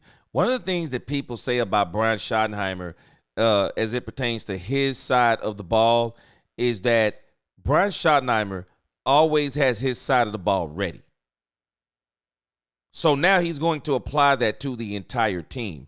I noticed it's something that he said that he will not be doing the hands-on implementation of the plays. And I actually like when he said this because I think this is something that Mike McCarthy didn't do well. He said that his job is he's going to be spending time with players. So he wants to kind of get, he kind of wants to flow throughout the entire team. So he doesn't create this atmosphere that Mike McCarthy created. With Mike McCarthy and Dan Quinn, ex-head coach, it's kind of like Mike McCarthy just turned, or let's not even say Mike McCarthy. Jerry just turned the defense over. He just turned it over to Dan Quinn. And it was like Mike McCarthy had no involvement with Dan Quinn's plan. You remember when we were running those dumb fake punts, and it was like they were just letting the special teams coach, Fossil, just do that stuff on his own. It didn't seem like there was any coach chemistry here. And Schotty is saying that he's going to let the offensive coordinator implement those things, the plays, and be hands-on, but he wants to be hands-on with the whole team. Makes sense to me. Makes sense to me. Where Schottenheimer will be involved is calling the plays on Sunday afternoon or Sunday night or Monday night, Thursday night, whatever they're playing. His job will be to call the plays, implement the game plan, call the plays, but it'll be the OC who will actually be implementing the game plan and implementing the plays. Schotty's going to trust him to do that. I like it. So we can finally get rid of, we can finally get some cohesion in all three phases of the game, because the Cowboys just seem like a discombobulated mess to me. Something just didn't seem right about them under the Mike McCarthy era. And I am so ready for this era of football with Brian Schottenheimer. I want to see what he does. I want to see what he can pull off. Them boys 88, what's up? He said, if you was GM, would you trade our second round pick this year, a fifth, and throw in a player like Donovan Wilson for Tyreek Hill? Oh, no. Too much. Cowboys need too many players. If this was a season that the Cowboys didn't need any players, them boys, oh, man. Tyreek Hill, yeah, I'd probably make some kind of trade for him. But the Cowboys need too many players. They need too many players. It would be so hard for them to make any kind of trade backs. I mean, it would be so hard for them to trade that much draft capital to get Tyreek Hill, knowing that you need so much more. Yeah, I couldn't do it. The dude said, yep, the NYG GM and head coach are working for their jobs. Oh, the New York Giants. No doubt. I think they're fine with Winston or Wilson, then giving them Genty as a weapon. Boy, I'm not going to be surprised either. I am not going to be surprised if they go with Ashton Genty. I'm not. I would not be surprised if they went with Ashton Genty, the dude. I would not be surprised.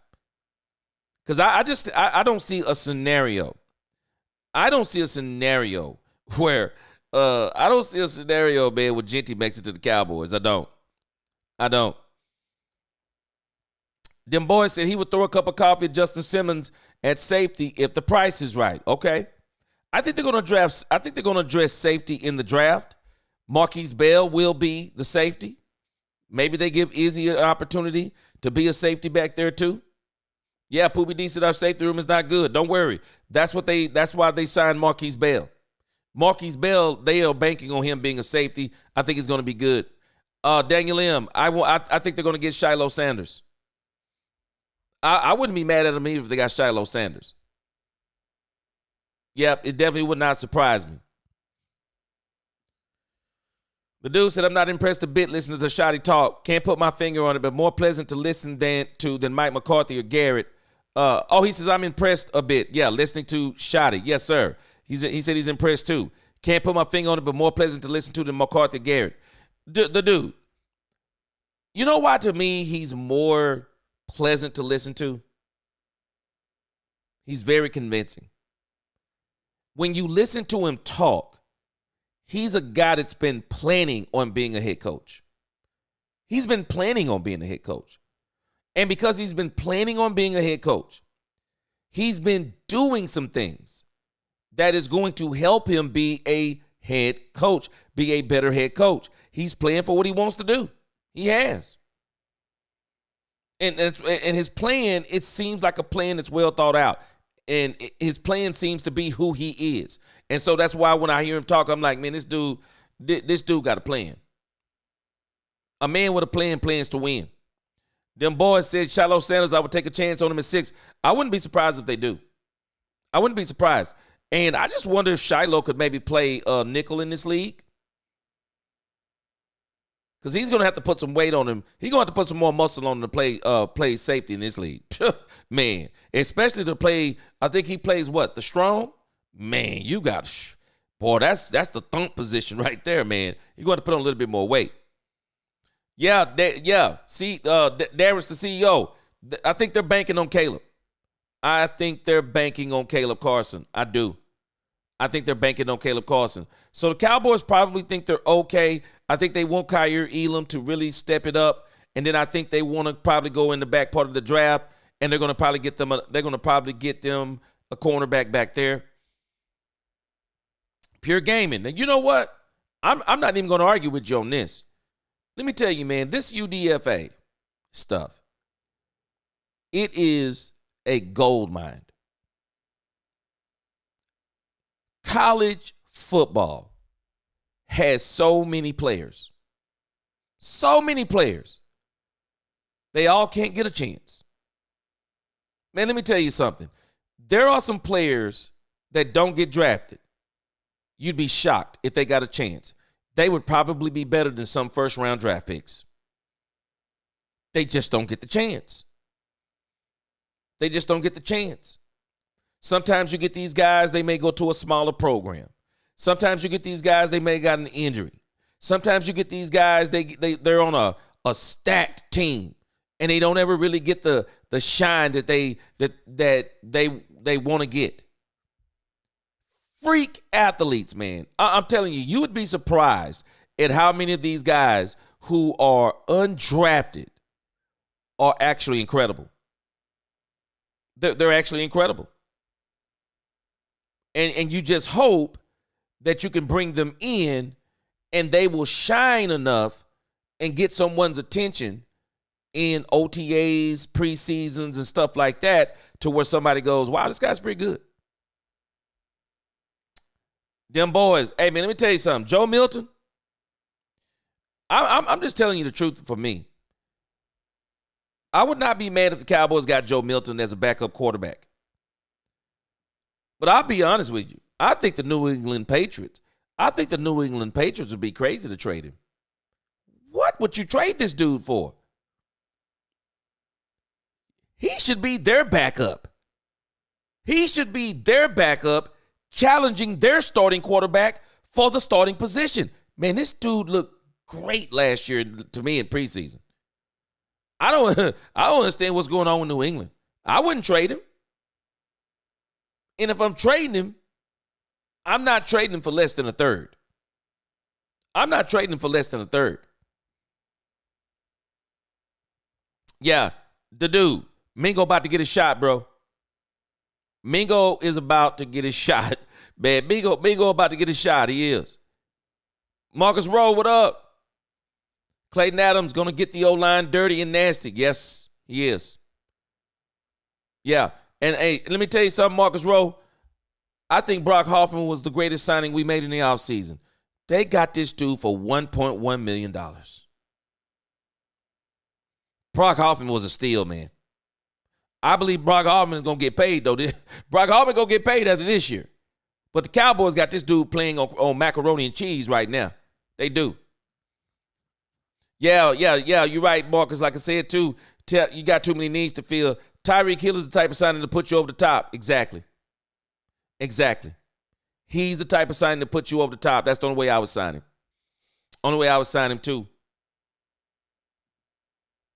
Ty Church, that boy Jonathan Mingo coming for Todd. That boy Jonathan Mingo coming for Tolbert, man.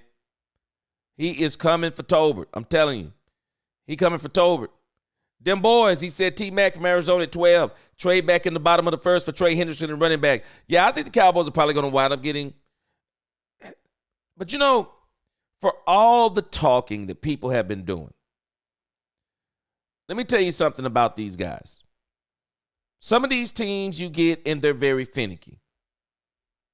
But when you think about some of these teams that are up there at the top of this draft, some of these teams have done their homework, and they're just not going to be concerned with all this jibber-jabber talking that people have been doing about these players. They've done their homework, and they're going to get who's on their doggone board, whether people like them or not. They're going to get who's on their board. Let me see. I was trying to pull up. They're going to get who's on their board regardless of what anyone is saying. They are. They're going to get who's on their board. And so, again, man, I'm excited for the draft. I'm definitely excited for the draft because I want us to get back to actual football. I want us to get back to actual football. It's definitely time to get back to actual football. Daniel Lim said, gee, Stephen Jones said that a trade is in the works. I want to see it. He said, and we aren't done in free agency. I think post-draft. He said, feels like he's taking over and Jerry's just taking the spotlight as always. I think this is by design. I think they're handing the team over to Stephen Jones. Yeah, I think they're making a transition to Stephen Jones. They are. I feel the same way too. And I think this is why Brian Schottenheimer is a Stephen Jones hire. The way they're doing the team right now, Stephen Jones hire. And Daniel Lim, I wish some people could see this.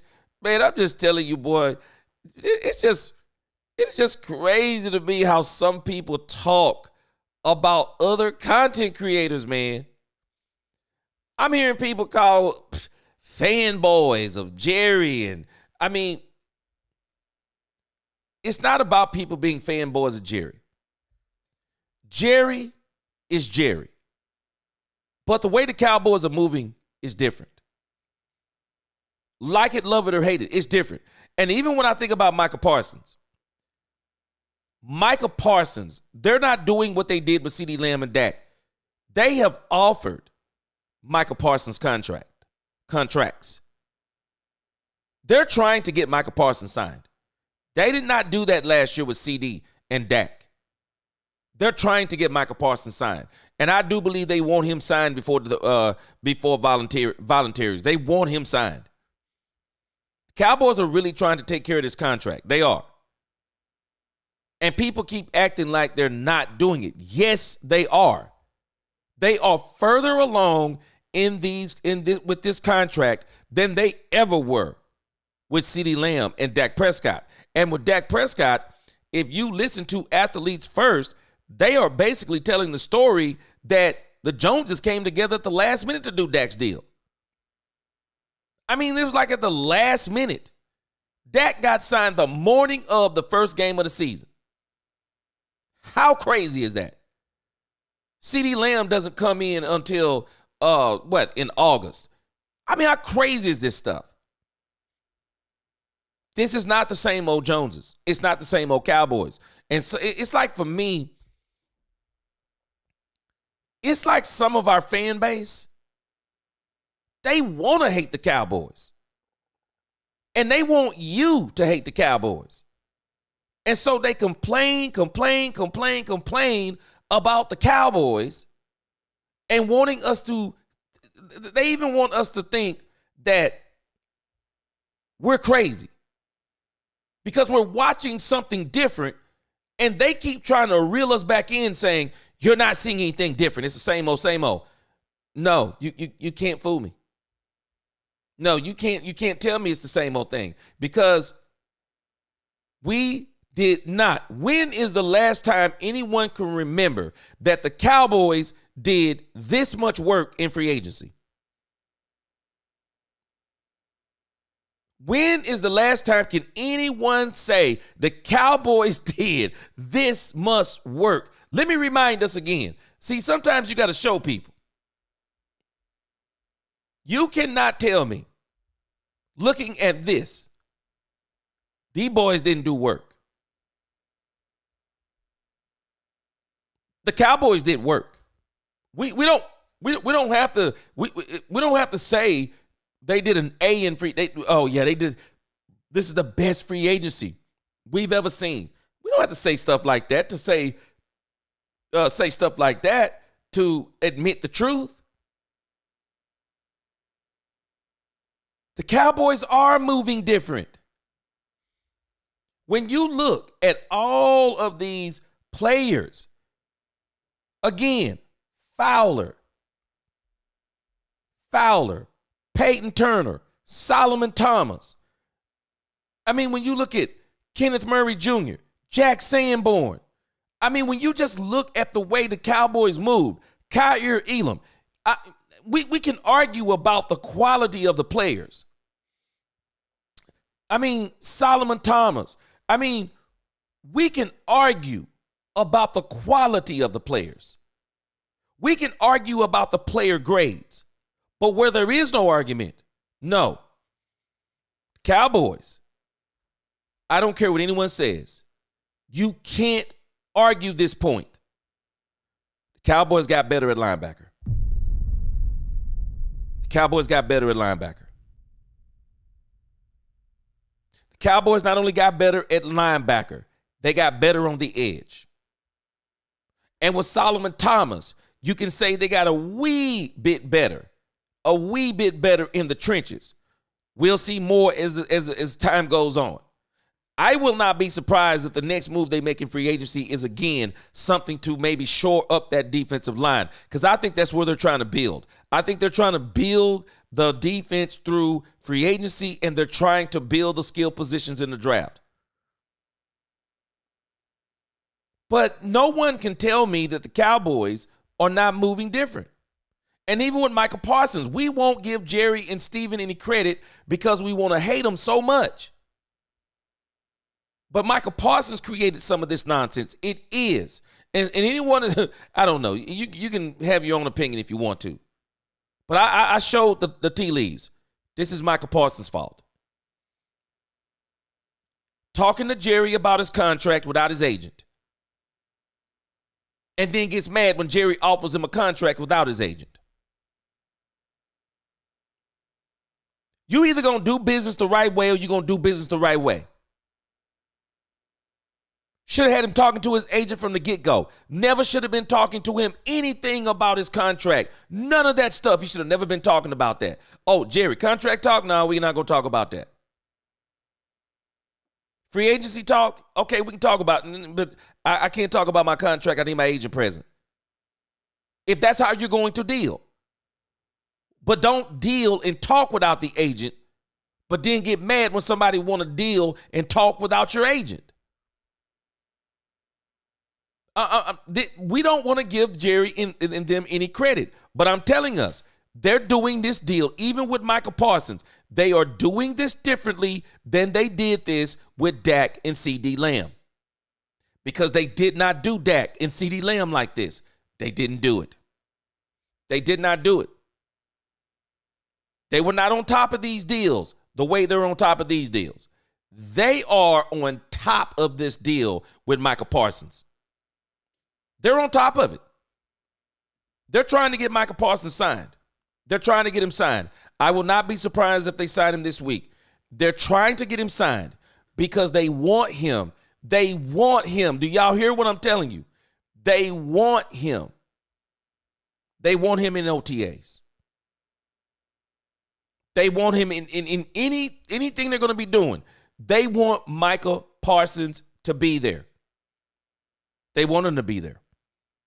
And I don't know what to tell people if they can't see this, but it's blatantly obvious. The Cowboys, they want him there. They do. They want him there. And so, again, the Cowboys have been moving so different. But we got people, and the thing that is so disheartening to me,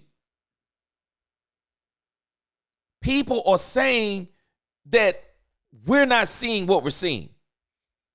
Same old Jerry. No, it's not. This is not the same old Jerry because, again, I don't think Jerry is in charge anymore. I'm agreeing. I don't think Jerry is in charge anymore. I think that this is a transition. I think they're transitioning from Jerry to Steven. And we are seeing different things. I do. I think we're seeing different things. I do. Miss Matthew said, I just feel like it's done. Just like Dak was signed long before made public while they had us thinking it went down to the wire. The way what's the name tells it, Miss Matrix, they said it, they're talking like it did go down to the wire. The I Am Athlete guy, I mean, not I Am Athlete, Athletes First. They're basically saying that it was the last minute. And the Michael Parsons stuff, I do think it's done. The problem is they want to make sure his agent is involved, and now it seems like his agent is not, his agent is now flexing his muscle, it seems, and he's like saying no on whatever it is they're trying to do. Daniel M., he says, gee, what about the Cowboys getting a linebacker in later rounds? Somebody like a Teddy Buchanan from California could be someone they like, a Kobe King from Penn State. I do think they're going to get at least one linebacker in the back end of the draft. But understand this. This kid, Sanborn, man, let me tell you something. Boy, the Chicago media, they're still mad. The Chicago media is furious that they didn't tender one Jack Sanborn. Jack Sanborn's a tackling machine. You watch what he looks like for the Cowboys. He's a tackling machine. The Cowboys have addressed the linebackers, they're better. They're better. I think Damone Clark could be out of here. The Cowboys are probably going to go and do something else. They'll probably go in the back part of the draft and do something with the linebacker. Them boys, he said, I'll be pissed if Aaron Rodgers signed with the Steelers and get DK and also Pickens. Man, give me Pickens in a trade, a second round pick at 44, and we can have him right now. Again, the Cowboys, I think as far as this wide receiver stuff goes, they're going in the draft. Yeah, I think the Cowboys are going to go in the draft and get their own, which makes sense because they can control them for 7 years. The dude said, yes, but Jerry has also been around long enough to know Michael's agent should have been there during talks too. I can't get on either team, Jerry or Team Michael, for that one. And the dude, that's why I said it's both of their faults. Jerry isn't the only one at fault. Michael Parsons is at fault too. They're both at fault, and they shouldn't have been doing it. Now, the dude, understand this. You can't blame Jerry. Freddie Morales said this, and it stuck with me because it makes so much sense even though it shouldn't. The teams, in reality, guys, it's not the team's job to give us a fair deal. That's not what their job is. Their job isn't to pay us, and I shouldn't say us. Their job is not to pay the player what they are worth. It's not their job. Do you think teams really want to pay a player what they're worth? Man, please. If Lamar Jackson would play for $5 million a season, you don't think the Baltimore Ravens would let him play for $5 million a season? If Saquon Barkley would have played, he'd say, hey, man, I tell you what, you don't have to give me that deal. I'll just take $400,000 a year. You don't think the Eagles would have let him play for $400,000 a year? It's not their job. They're not trying to pay you the most money. They're trying to pay you the least amount of money it takes for you to be on the team. Unfortunately, with the superstars, it takes a lot of money. It takes a lot of money. But their job is to see how can they put the most amount of star players under the least amount of money. That's what their job is. You want to know why? It's amazing to me. We went away from this entire talk about Michael Parsons saying, I don't have to be the highest paid player. I can remember it vividly. The same week Michael said that, Steven said, Yeah, Michael gets it. Michael gets it. That's the kind of players we want. Michael gets it. He wants to be here, and we want him to be here. So you're patting him on the back because he threw shade at his quarterback for getting the highest deal. He threw shade at his quarterback. And they were doing all this bragging on him because why? If he said he didn't have to be the highest paid player, you don't think they were probably thinking if he doesn't have to be the highest paid player, then we can give him a deal where he's not the highest paid player of some sort. Whatever they were trying to work out, you have to understand, it's not the Cowboys' job to try to be fair when it comes to contracts. That's what you get agents for. Or if you're going to get something like Lamar Jackson and your mom's going to represent you, then you make sure if your mom's going to be your agent, then you better make sure she know how to read contracts. Because if the Cowboys are writing a contract, it is not their job to try to write Michael Parsons the best contract they can write him. That's the very reason why you don't do any of that talking without your agent. Them boys, yes, sir, they're moving different. Man, if you listen to some people, they're just telling you they're not. And they get mad at you, or they'll try to call you dumb because you say they're moving different. And then they call you dumb. Oh, you dumb. You a fanboy. Man, I don't even understand this kind of stuff. It's crazy to me. Mike McCain, he said, I'm getting a little tired of the Michael drama. Man, let me tell you something.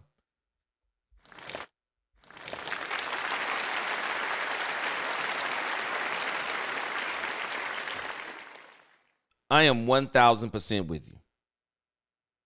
This is another reason why Mike McCain, I want them to sign Michael Parsons.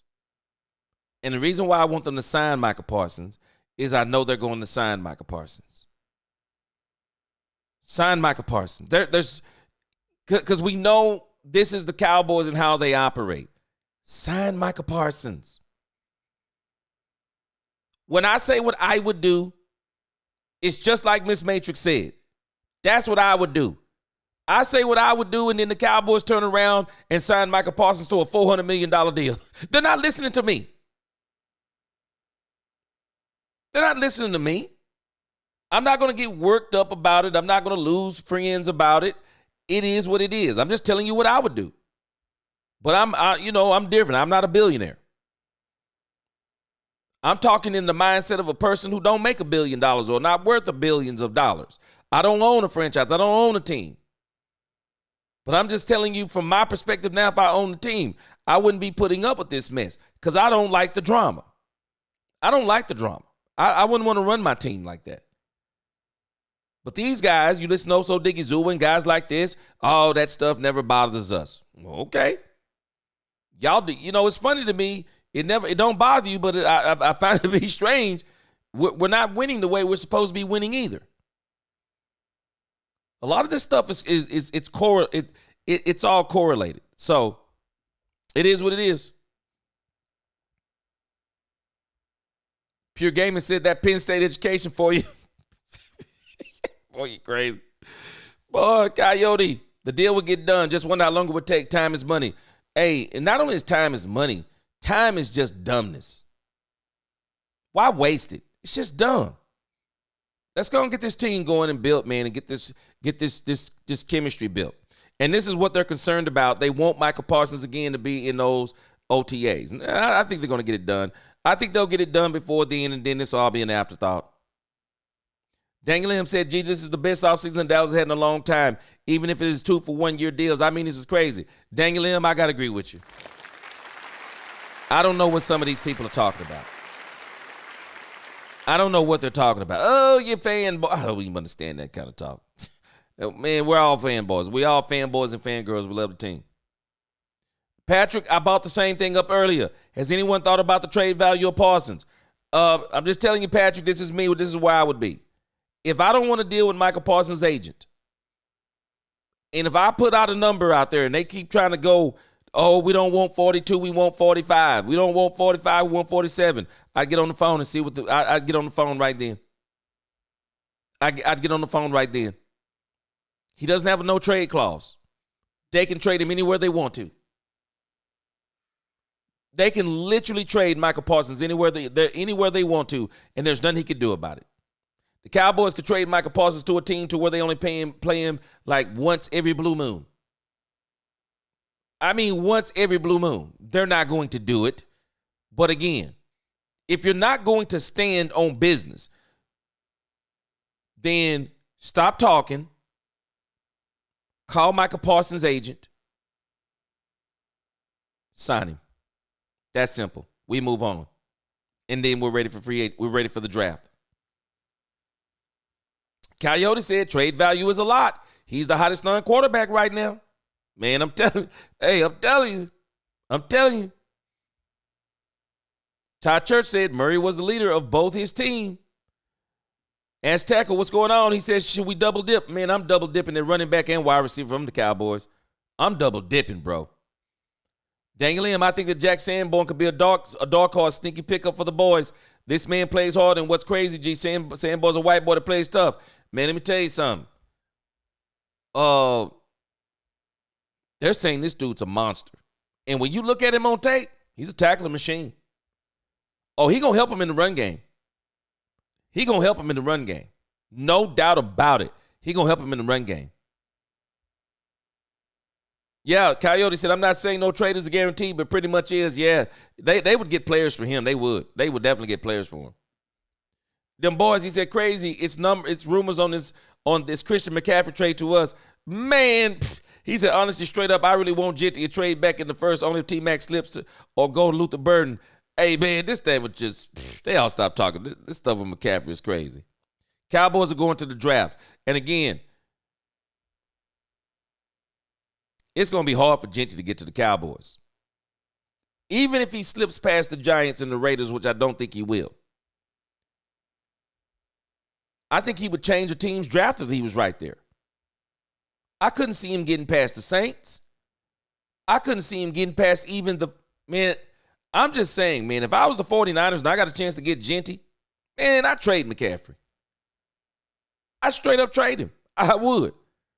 I mean, people are talking like Genty is a generational talent. If he's a generational talent, then everybody should be trying to get him. Yeah, Patrick, I think McCaffrey is done. Yeah, I think McCaffrey is absolutely done. When you start having the kind of issues that he's been having, man, I think you are done. I'm just waiting. Marcus Rowe, he said, like what you said earlier, G, Shotty looking at how things move around here. Coaches create culture. Woo! Boy, yes. He said, we all know environment here tried to replace football culture. Yeah, Marcus Rowe. Yes, sir. Shotty moving different. And Marcus, you know what I can really appreciate about Shotty? Shotty understands what Jerry is. He understands what Jerry is. Shotty knows who Jerry is. And by knowing who and what Jerry is, he seems to know how to navigate Jerry, around Jerry, through Jerry, communicate with Jerry, communicate what he wants to Jerry. He seems to be able to do all those things. And he's not getting ruffled, because I felt like, and I don't even know if it's a feel. I could tell. Jerry got under Mike McCarthy's skin. And I think what we saw in Mike McCarthy's last season with the Cowboys, he was at war with Jerry. He was at war with Jerry. I mean, you could just hear it when he was talking. He would always say, in my opinion. But then when it was about something that maybe he didn't like that Jerry was doing, he would be saying stuff, like I told us, or like I said to someone. I'm like, who are these people he talking about?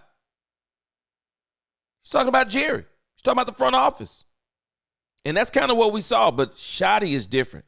These guys, man, he's found a way to have a great relationship with them.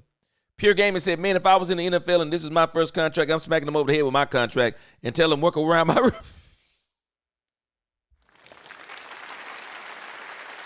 Man, Pure Gamer, let me tell you something. And you know what I would tell you? Get your money.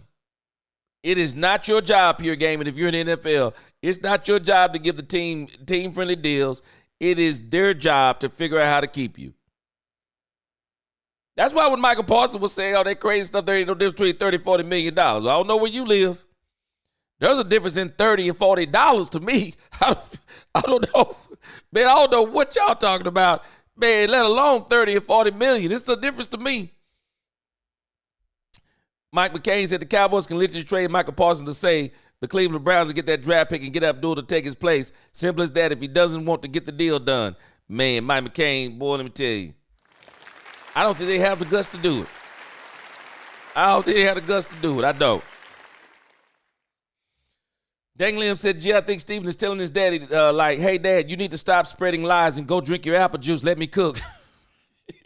Hey, I'll be honest with you, boy. Now, something that I wouldn't put past Steven, I wouldn't put past Steven to trade him because I think Steven would.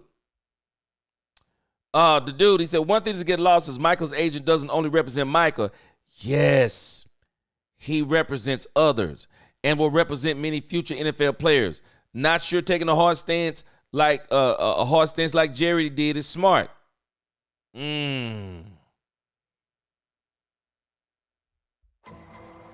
I can't, boy.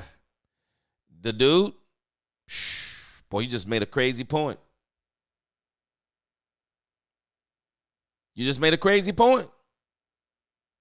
And then he gets every player that he gets, he makes sure he sticks it to Jerry. He makes sure he's trying to stick the Cowboys with the most money he can get out of them. Woo, boy, you made a point right there. Woo. That's a tough point. I may have to make a video about that. That's a tough point right there, the dude. Patrick said, Mike McCain, he said, I told you my oldest brother last summer.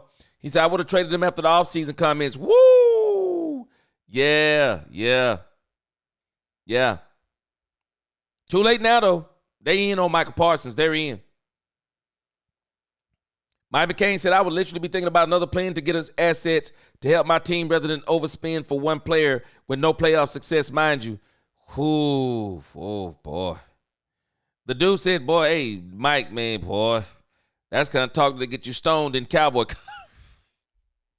They already be hating on me about saying stuff, boy. You get stoned in Cowboy country for talking like that. The dude said, and every agent was saying there is a big difference between 30 and 40 million. Now shut your mouth. Yes. Man, there's a huge difference. Like I said, the dude, you're paying people. It's not just yourself that you're taking care of. Dagan said, I think Steven did take over. If he would hire Mike McClay as the shadow GM and he wouldn't want all the spotlight on him. I don't think Steven's going to be like Jerry when he does run the team for however long he runs it. Top Gunner said, you don't have to pay Carter top edge money like Michael. He would be on a rookie deal for at least 4 years before he gets an extension, and you would own him for 7 years. Boy. Whoo! Man, Daniel said, I wouldn't mind trading away Michael. Boy, I'm glad we on Cowboys After Dark. There may be some people catch this on the replay, boy. They may be coming for y'all. Boy, they might be coming for y'all because there are some people that do not want to hear stuff like that, man. They do not want to hear that type of stuff. And one thing about me, some of these guys, people get mad that you don't go along with everything they say.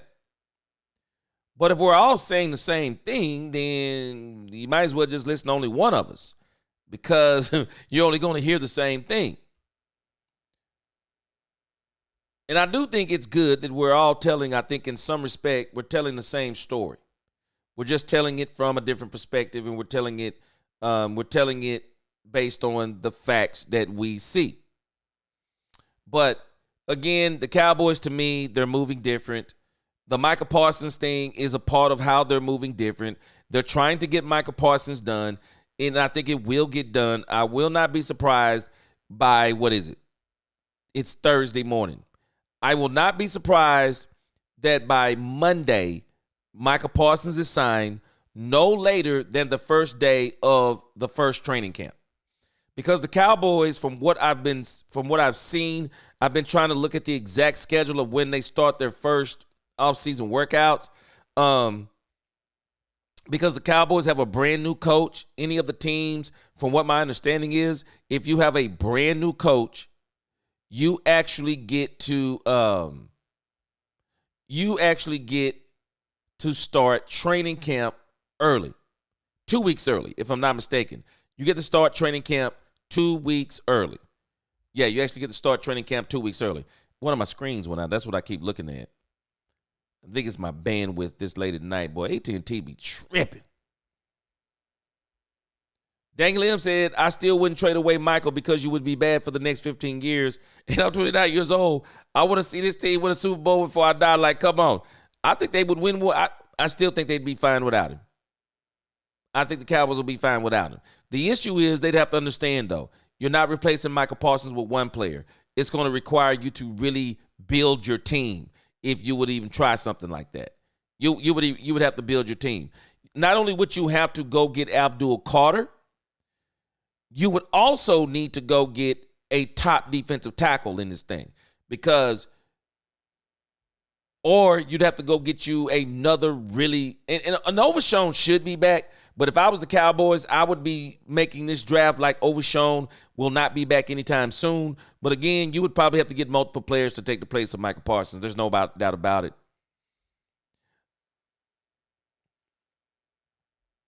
Yeah, the thing with Michael Parsons, and maybe once he gets signed, some of this stuff calms down. We'll see what happens. But but at the same time, I'll tell you what I've come to the conclusion of. This is who Michael Parsons is going to be. And we're just going to have to accept it. Mike McCain, I'm with you. I love Michael Parsons. He's a great player. I just don't know if he's the one that is going to get us over the hump. Boy, did Jerry Jones. We're going to go over the Jerry Jones interview tomorrow. Jerry Jones actually said that. Jerry Jones said signing Michael Parsons doesn't guarantee us a Super Bowl. He doesn't guarantee us a championship. And Mike McCain, you saying it, 1 second, 4 playoff games, many games against the 49ers. Boy, you saying it. Folded like a cheap tent. Hey, man, I'm glad you saying it. I'm telling you, man. I'm telling you, you saying it. I'm telling you. Mike McCain said, I think it's terrible that you can't delete chats after you send it. I misspelled Michael's name. I got auto-corrected and I sent it before I could fix it. I know what you're saying. Boy, you dropping bombs, boy. Man. Yeah, Michael, I think, is somewhat of a distraction. Tell me your distraction without telling me your distraction. We're talking about this dumb contract, and I hope they get it fixed this week. The dude said, I'm willing to pay Michael, but then I would want him to boom the linebacker. Man, the dude, they crucified me for saying that. Some people crucified me for saying that. I would love to see him at linebacker. I think he'd be devastating. I know I'm the minority, but I feel he's out of position. I've been saying it. The dude, I've been saying it. He way out of position. And he could dominate like LT did with the New York Giants. I said the same thing. And the Cowboys originally didn't get him to play what he's playing. But he's such a freak athlete. And that's why he's there. Gene Moore said it would be nice to have one off season without we may get there next year. Stephen Jones bought up Bland, Ferguson, Brandon Aubrey. We may get our wish, but it won't be this season, of course. Something told me that we need to re-sign Jordan Phillips. Okay. Jordan Phillips. Daniel M said I would give Michael like a 5-year deal, $45 million per year, and a $200 million deal. He's literally a top 3 pass rusher in the NFL. He literally plays harder than any Cowboy. I don't know if he plays harder than any Cowboy. Because, man, I'm just telling you, I think Demarion Overshown is an absolute beast. And I think he is the one who really set the pace on that defense this year before he got hurt. I think Demarion Overshown is probably the best hustler they have on defense. But as far as him being the hardest playing player, I have a hard time with that one.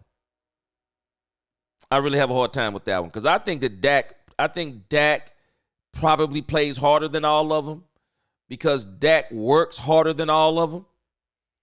And Dak has a lot more on him than all of them. I mean, you got to think about in the grand scheme of things what they were asking Michael Parsons to do. They're just asking him to rush the passer. That's really all they're asking him to do for the most part. Now, I think he's going to be asked to do a lot more with Matt Eberflus, though. I mean, with Matt Eberflus and Brian Schottenheimer, I think they're going to be asking him to do a lot more. Mike McCain said, I'm just saying that if they don't get this situation with his contract resolved and he's a Cowboy for the next 5 years, I think they need to start thinking about a plan B before the draft. Man, I'm going to just tell you, Mike McCain, I don't think they have the nerve to do it. I don't think they have the nerve to do it. Yeah, Dangling. They brought them up, and I think they're going to be proactive on them. Not to mention Ty Smith. Ty Smith. The Cowboys need to be working on him early. Now, get him out the way. No, he didn't have no choice but to give Overshown praise, Dangling, because everyone else gave Overshown praise. The players talked about Overshown like I've never heard them talk about Micah Parsons. The way they were talking about Overshown was insane to me. They were talking about literally this guy's inspirational. Inspirational. The way he plays, the way he carries himself, the humility, the things that he says, the thing that he doesn't say. Oh, no, they did not talk. Hey, he had no choice but to praise him because the team was praising him like crazy. Oh, okay, I got you, Dave. I got you. Okay, CEO. Jordan Phillips, a 340-pound defensive tackle. Yeah. He used to play for the Bills. Yeah, I remember him. Yeah, I can't remember why the Cowboys wound up letting him go, but it didn't quite make sense. I think a lot of people were kind of tripping when the Cowboys let him go. Yeah, Mike McCain, that's what I was kind of leaning towards too. Hardest working Cowboy, and he gets him injured. I can't wait for him to get a full season, and Jordan Lewis was probably the second. They were both dogs. Yeah, we're going to miss J. Lou. You heard what Shotty said about Will Greer. Will Greer, he said Will Greer going to be pretty good over here. He said Will Greer going to be pretty good over here, so we're going to see. But Will Greer will be number 2 for now. But we'll see. I really would like the Cowboys to go ahead and get the quarterback in the I would like the Cowboys to go ahead and try to get a quarterback in free agency. I just don't want them wasting draft capital on a quarterback. I don't think the Cowboys should be looking at Dak Prescott's replacement until 2027. I think they need to put all of their efforts, all of their resources into Dak Prescott staying healthy and Dak Prescott having a bunch of weapons around him. And what I mean about Dak Prescott staying healthy is figure out sooner than later what the line is. And if the line isn't what you want it to be, then you go and you get this line fixed before the season starts. Let's not go into the regular season with a broken up line, with a patched up, broken up line. They're going to have to keep Dak Prescott standing up. But again, I got a strange feeling Dak Prescott may be running the ball this year.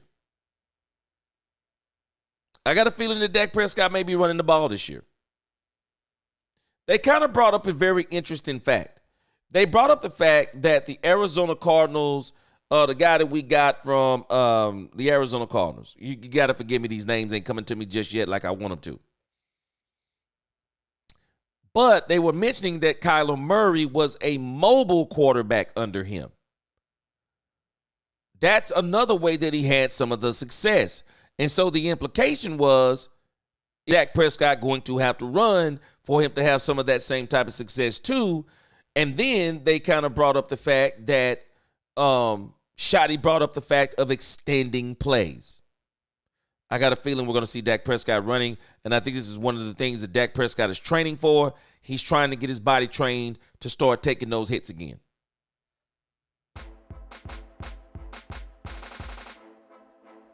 All right, guys. Man, I appreciate y'all rocking with me on Cowboys After Dark. Man, we're going to do this again. We'll see if we can pull it off again this week.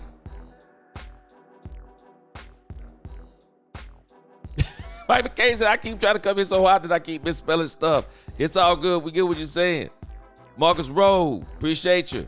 He said, facts. The dude, is Bridgewater still out there to be signed? I'm thinking he is. Hey, Dot, what's up?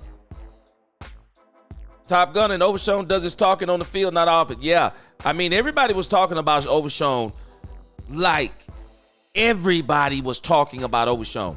And I want to be, y'all tell me, who have you heard talking about Michael Parsons on the Cowboys team? I've heard CeeDee Lamb. Maybe Trayvon Diggs. But when I hear maybe also Diggy Zua.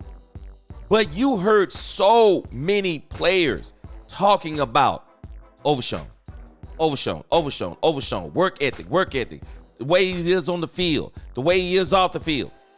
Overshown, man, if we can get this dude to stay healthy, Overshown is going to be a cornerstone for this team. He is. Yeah, I think they're going to get that contract done. I'm hoping they get it done by Friday, but I will not be surprised if they get it done right before those OTAs, whenever that is in the next 2 weeks. They're going to get it done. They just need to stop all the drama. They're going to get it done. Samuel Hernandez is other play for the boys. I'm waiting on Will to come in. I think they're going to bring him in. I do. All right, guys, I appreciate y'all rocking with me. It is 1:58 a.m. in the a.m. I got to get up early. Well, I'm not saying I'm going to get up early tomorrow, but I plan on getting up in the morning if the Lord is willing, and I'm on the grind. I hope to be in at 11. I hope to do a show tomorrow at 11 and another show at 4 o'clock. I'm on the grind. We're trying to get to 9,000 first, and then we're trying to hit 10,000. So again, appreciate y'all rocking with me. Y'all like, share, subscribe. Keep telling people about this channel, man. Let's talk Cowboys and we talk facts. See y'all in the AM. Peace.